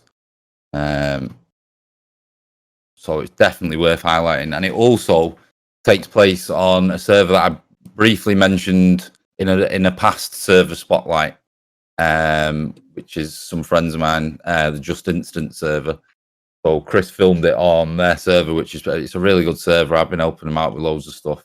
So that was it's like a dual highlight. I wanted to highlight Chris and the server again there. Definitely check his video out. It's really, really good. Just post a link to it in my chat as well. Yeah, I think once I get around to actually figuring out some sort of half decent YouTube video, I think Chris was going to be my my next stop to ask for some help on bits and bobs. because I know he's doing a lot of really good thumbnail stuff at the moment as well. Chris is in chat right now as well, so yeah. Now, what about yourself, Brim? Chris has come a very long way since I first met him, or sort of spoke to him about 2 years ago on Blue Waffle, many moons ago. And that was back before I even had a PC, and I was borrowing the Hellfire's PC anytime I'd go over to his house on a Sunday to hang out, jump on BWAF on one of his alt accounts, and end up getting my head blown off within the first 5 minutes by anyone and everyone because I was absolute trash at the game. But yeah, that's pretty cool to see. As far as my spotlights, the only thing I've really got, I've just posted a link in chat. I always like to check the Steam Workshop for DayZ and just see, what new stuff's coming up and anything cool happening, any updates. And there is now, someone's created a fucking M134 Gatling gun mod.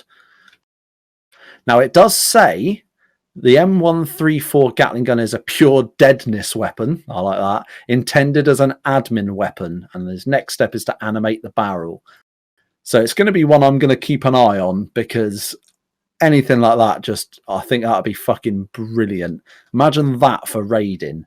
Obviously, wow. Like you said, it's meant as an admin weapon. So it's kind of, I don't think it would be a good idea to stick that in the loot economy, or even have it as on my server, mate. It's going straight on. I was going to say, I can imagine logging on to BWAF, having a look at one of the traders and seeing that thing for about 10 million. I've wanted one of them for months, so I'm quite happy to see that. So I hope that I'll keep an eye on that, because it looks like that's a very recent, in the last week or so, that sort of existed, maybe even in the last few days. So I think I'll give it a few weeks and come back at the end of the month to see what's changed. But that'll be a really, really interesting mod. Get a Gatling gun and just raid a base with that or something, or just murder a bunch of zombies at the airfield. Right. Brilliant. Yeah. There's his latest thumbnail.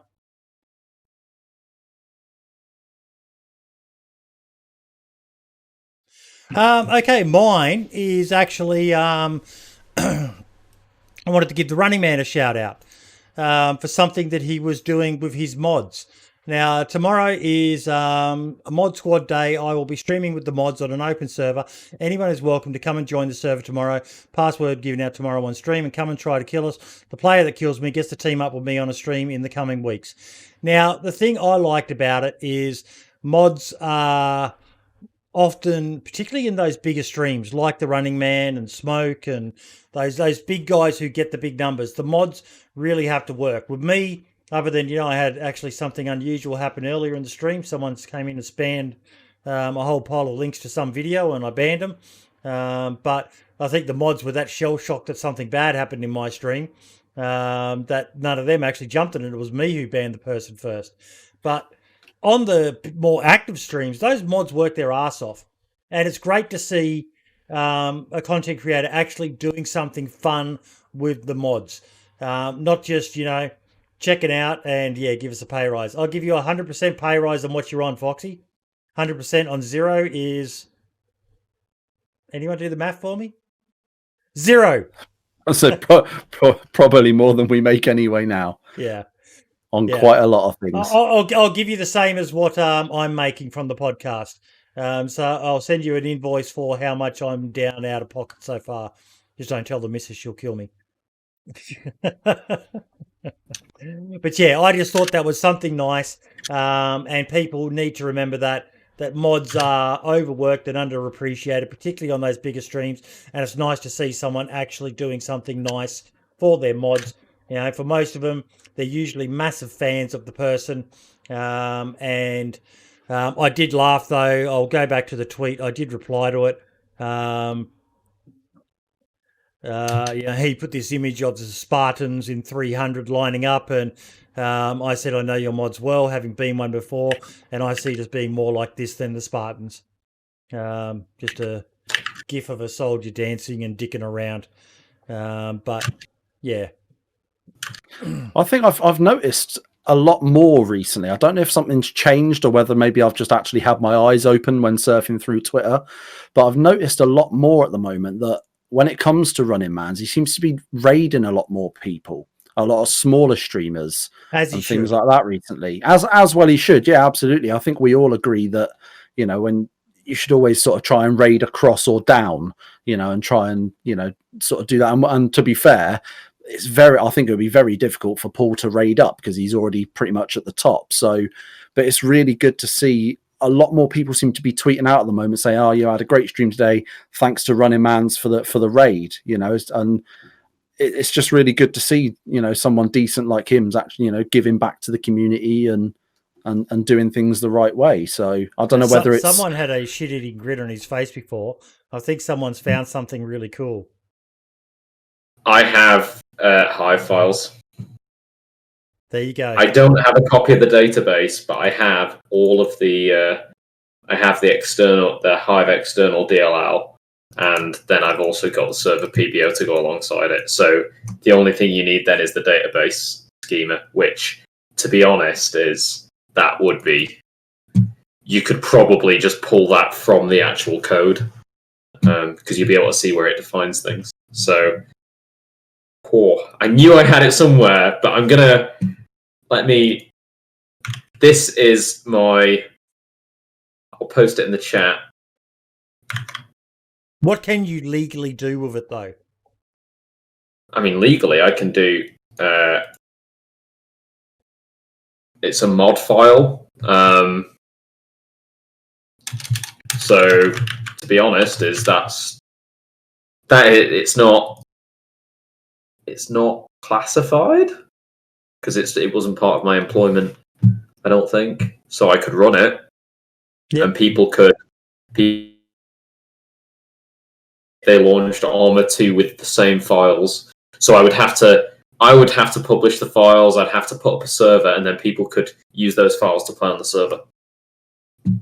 But I've that is how many folders it's gone through. Which, yeah, when it's called new folder, it's horrendous. So, yeah, I'm surprised that still exists. But I'd love for you to get a server up and we all jump on it. That'd be cool. Yeah, I've even got some of the old precursors as well to it as well. So the precursors to DayZ, so like our medical mod and things like that. Yeah, I also have found a presentation I will share. Give me a second. So this was another one. This one is dated. You will see we reused a lot of stuff, being lazy, but this one actually has a timeline in, and this one was in 2012 when we first joined. There was I think this event was actually a Czech games developers conference, and it's a super brief one, and it was essentially like, what is DayZ? So really, you know, in 2012 we actually put Arma 2 to the top of the Steam. Can you go back a slide? Yeah. I was just reading the comment there. I like the little comments you had there from the Battlefield 3 Dice Guy. Modding is a declining trend. April the next year, DayZ puts 3-year-old Arma 2 top on Steam.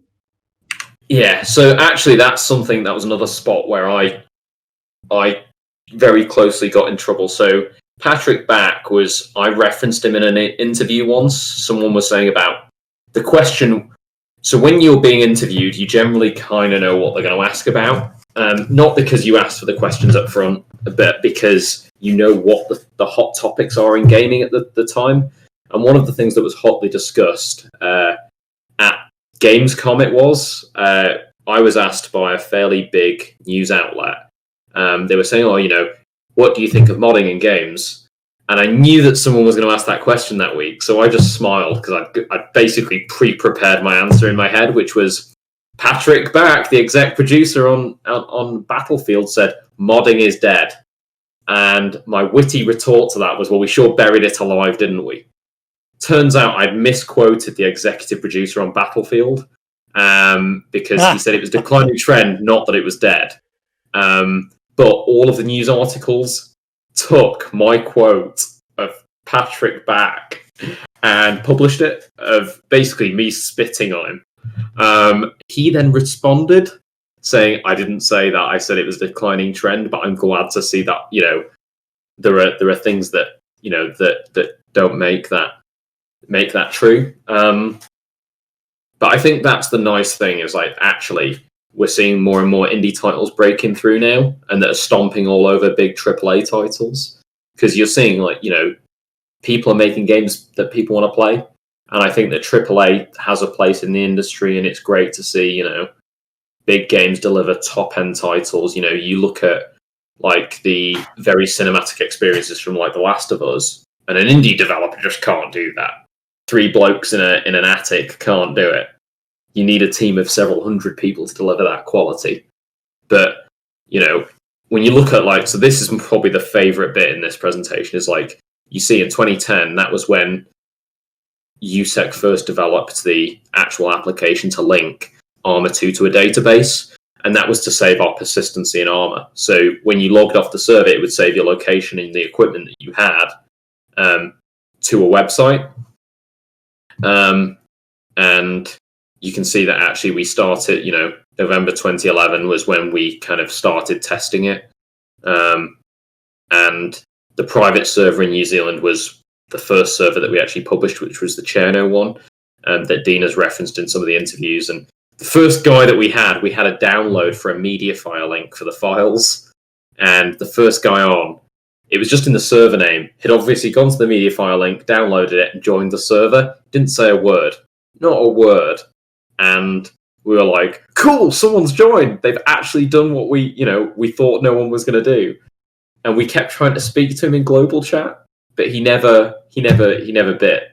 And it was like, oh, that was anticlimactic. But then more and more people joined, and obviously it took off. But you can kind of see the timeline here is like, you know, there was a bit of a lag, but then the minute it kind of hit critical mass, you know, in 2 months, well, less than 2 months, we went from 300,000 to 1 million.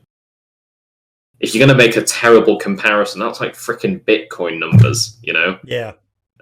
It goes from like pennies to thousands of pounds, like, and it really, really took off.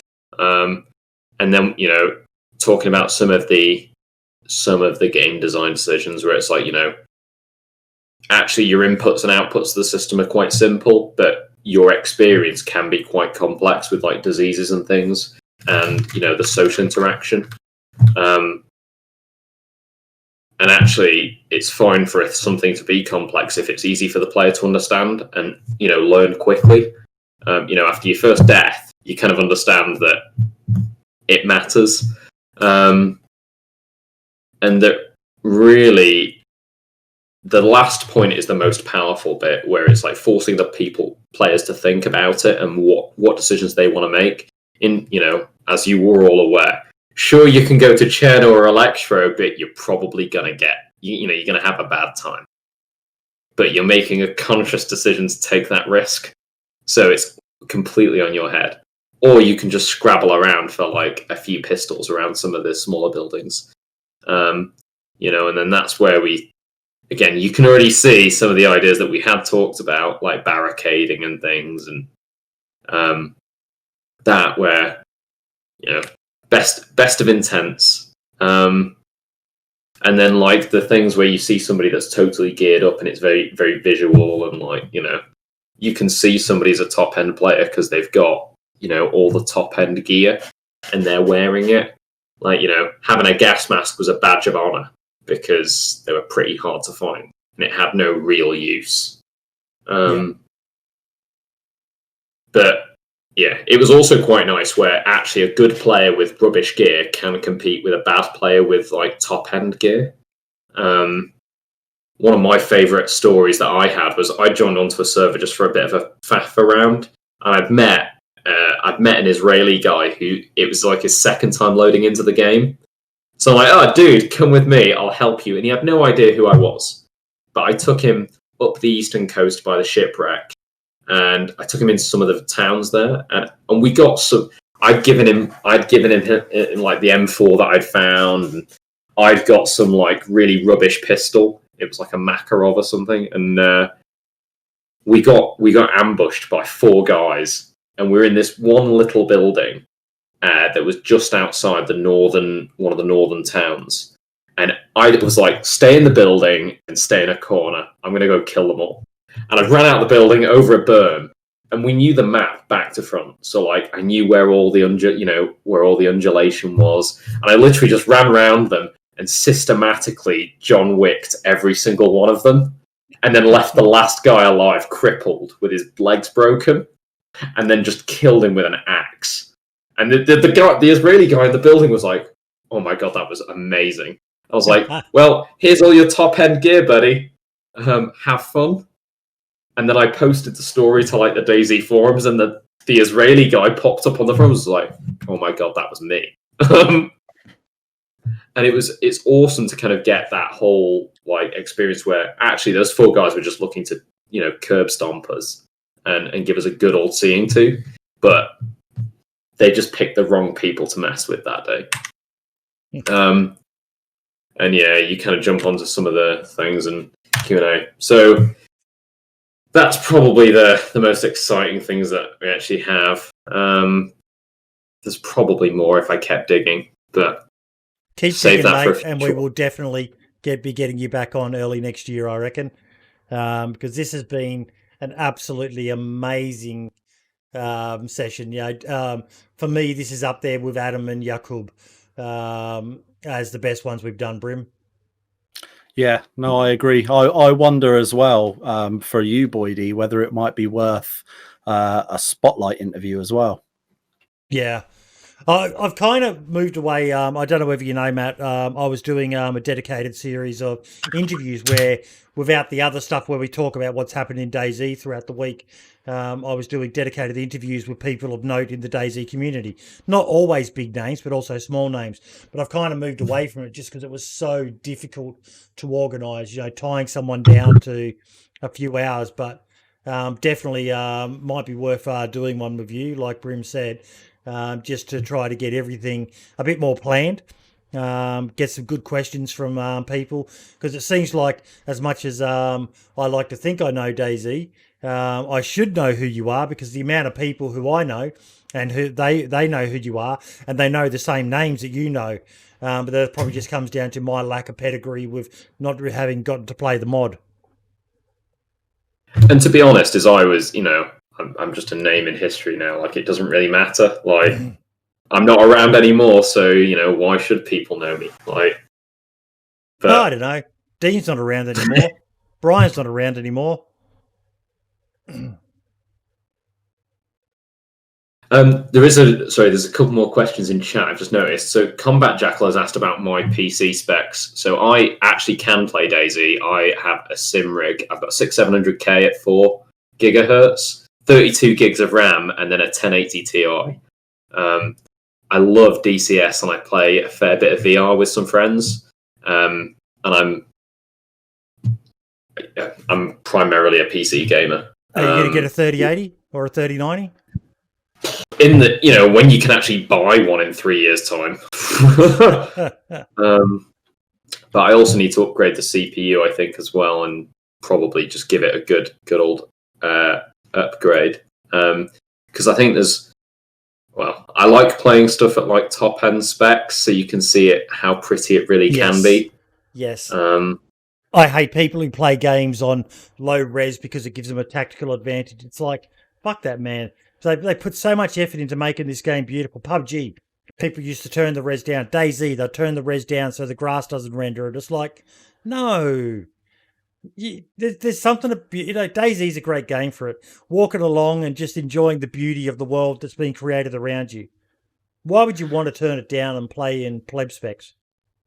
Yeah, I've only just realised that as well in the last couple of days. There was a reason why I was having issues streaming whilst playing DayZ, because I'm on a single PC setup, and my Streamlabs for ages was absolutely fine. I could play DayZ on Extreme. I've got an RTX 2060.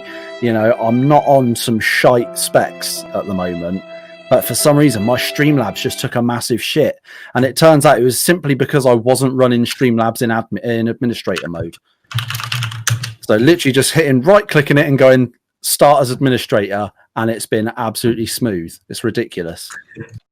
Sorry, I'm laughing because I've got this thing where people can play sound effects. And someone just played the like a deaf music violin in the background, and I was just like, it was just totally random. Yeah. So actually, one of the guys that's popped up, Avenger__1, is actually, so he's a tiny little streamer that. So I'm going to commit to something now.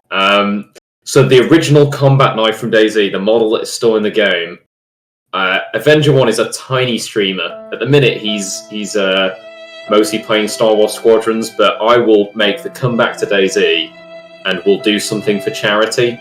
And if you guys all want to get in on it, and we'll pick a good cause. Avenger1 is a ex-veteran in Canada, but he's a really good streamer, top-end pilot. Like, I've never seen anyone as good in piloting stuff. But I'll shill him and we'll give away the knife for charity or something. I don't know. Either raffle it off or do a giveaway or something for some good, worthy cause. But he's just popped up in chat. I just sent you a friend request, Avenger. On he's cracking. But yeah, that Avenger guy has 10 viewers, but I'll shill him and we'll do something for charity for him. For, I don't know, a worthy cause. I always feel bad picking something because, you pick one thing, you're not doing it for something else. Don't feel too bad, because at the end of the day, someone will do something for something else. Like, I'm doing 2 now. One is Wounded Heroes, a veterans charity here in Australia. And the other one is going to be a new one now with the Movember for depression, just because it's such a serious issue at the moment.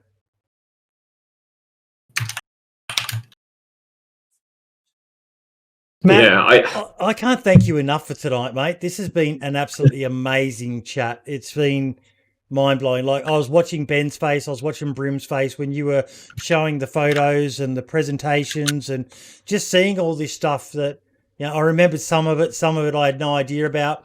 I think probably my favourite part was the canon of DayZ. Yeah. The random stuff you find on a hard drive. That was just amazing seeing that stuff. A rabies virus mutation. Yeah. Blew me away. Absolutely blew me away. Well, you've done a shout out for Avenger 1. Is there anything else in the DayZ realm that you would like to shout out as well, Matt, before we end this? So honestly, I think, and there's a fair, I think it's all the people that helped us get there. So, I look back at Mel and so Mel stuck a comment saying Icebreaker did a new map and he put an error in after me because again, Icebreaker, I know, I have him on Facebook. I've never met the dude, but we kept in touch through Bohemia forums and through DayZ and stuff, and that's all that modding community that's super tight. All the people that gave us servers in the early days, I had a plain text document with admin access to 200 servers at one point. Just so we could make sure that we were trying to get more people playing the mod. And that was, people were, the server specs at the time, they were 50 quid a month servers. So you had 200 people paying £50 a month just to let more people play DayZ. We had multiplayer, Villair, all these server providers giving us stuff for free just to try and, get in on the action so that more people could do it. We had community I was looking through it. I have a spreadsheet of all of the original team, and I can't share it because it's got personal details on, right? But, we had all the original mod team. We had guys that did the website, guys that did concept art, people that helped us with security, all these individuals that dedicated anything from 5 minutes at a time to days or months of their time. Like, thank you to them. There were a lot of people that did that and got very, nothing in return. I didn't make any major money. I got a very low check salary, right? But I got something out of it, and I got a career. Those guys got nothing. They did it by the good grace of their heart. And I think that all those people that helped along the way, from streamers to content creators to even community members, like, that would be my shout out. And I know it's a long list. No. But without everyone along the way helping us, we'd have never have hit it. Like, we'd have ballsed it up at some point. And there's no easy way to be able to thank them all without breaking data protection rules. Yeah. Those who know who they are, I think. Yeah. Yeah, exactly. And I would also, if any of them came to my door or wanted a recommendation, I would do that. I've done that for a couple of them already, because I think this is, I've got a lot of time for them. I think you're going to get inundated with random people hitting you up on Twitter as well.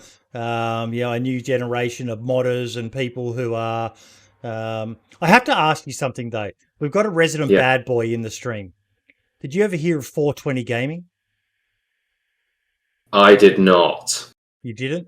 I recall, but my memory is like absolute. I'm like a goldfish.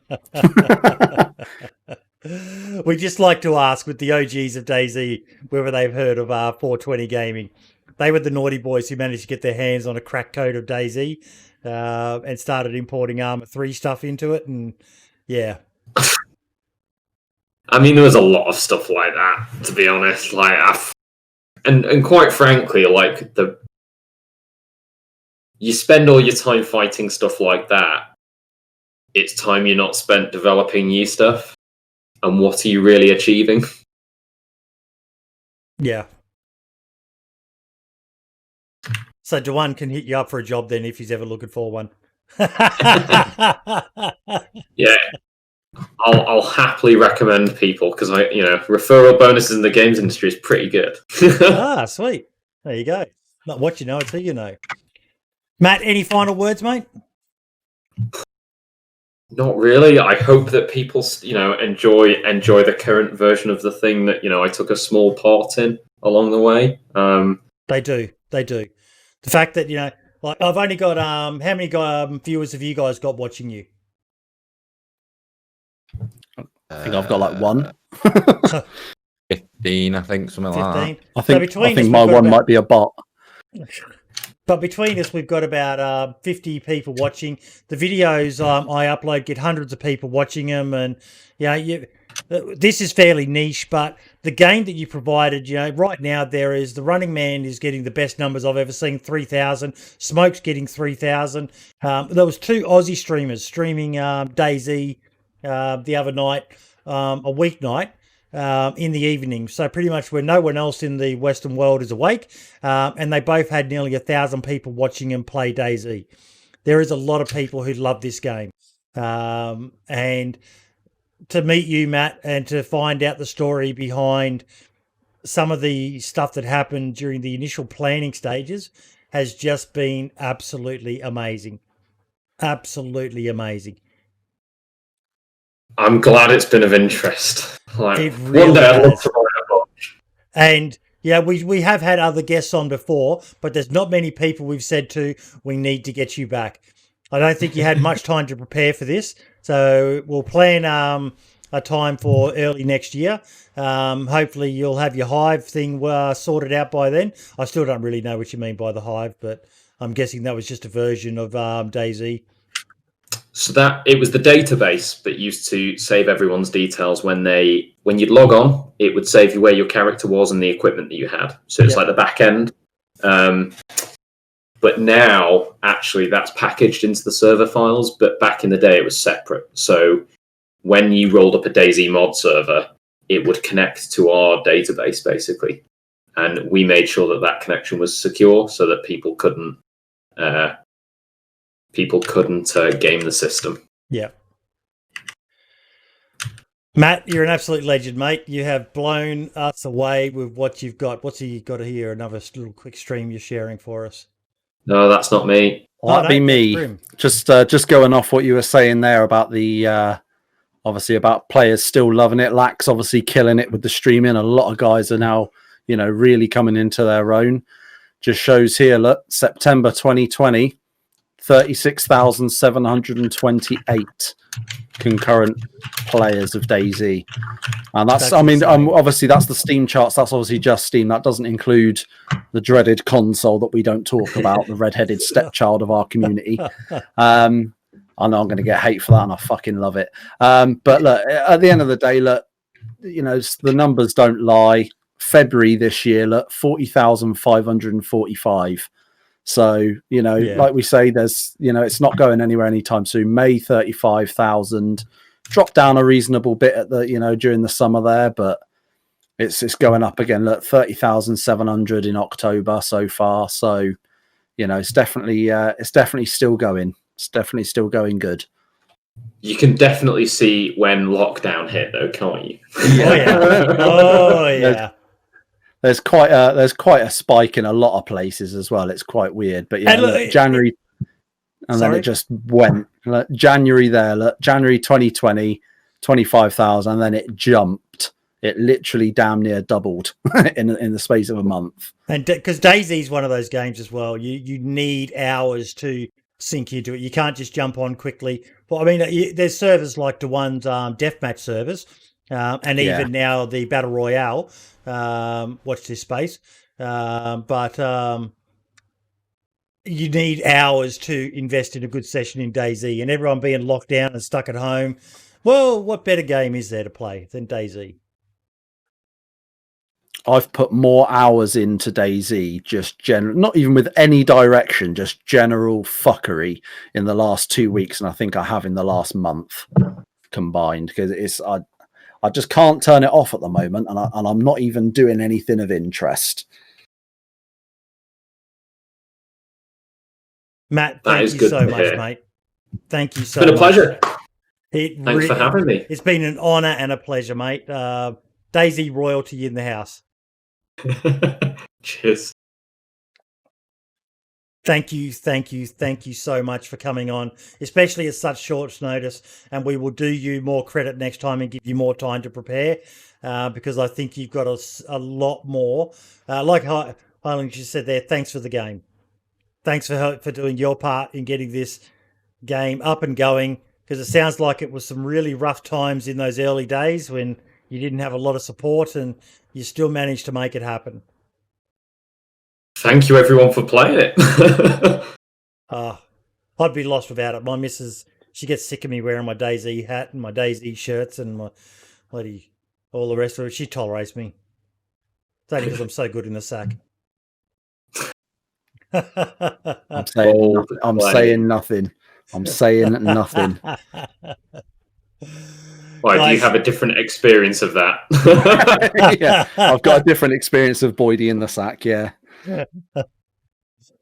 Guys, thank you all so damn much for tonight. Tonight's been an amazing one. One of our longer ones, 3.5 hours. Normally they go for 2 to 2.5 hours, but it was I think it was probably about an hour and a half, I think, before you finished your trip down memory lane, phase one, and then the other phases just kept them popping in because you could see your mind was just going overtime. But thank you so much. I know I've said that 1,000 times, but this has been, they can probably see the smile on my face, has been an absolute blast for us. I wish more people had been watching this. I hope to God a lot of people watch this video, because if they're a DayZ fan, they're going to hear stuff that, Ben, Brim, most of the people in chat were blown away by, especially the canon part of your presentation you did for us. That was just stuff that I don't think many people have ever heard before. Yeah, that's where someone will shoot me with a dart gun. It's like that, that never made it into a public release, so we never actually even put that into the actual Cherno release. They've never really released much canon for DayZ though, and there was an intent behind that because it was more powerful without it, and also having to wait 45 seconds before you get into the game was freaking infuriating. Like, we got genuinely sick of that. I think the closest thing you got was the original mod trailer. But yeah. Guys, thank you all so much. Matt, a pleasure, and we will definitely be getting you back on. Thank you, everyone in chat, for watching. I will catch you all next time, guys. Say goodbye to everyone. Cheers. Cheerio. Have a good one, everyone. Easy, everyone. See you later.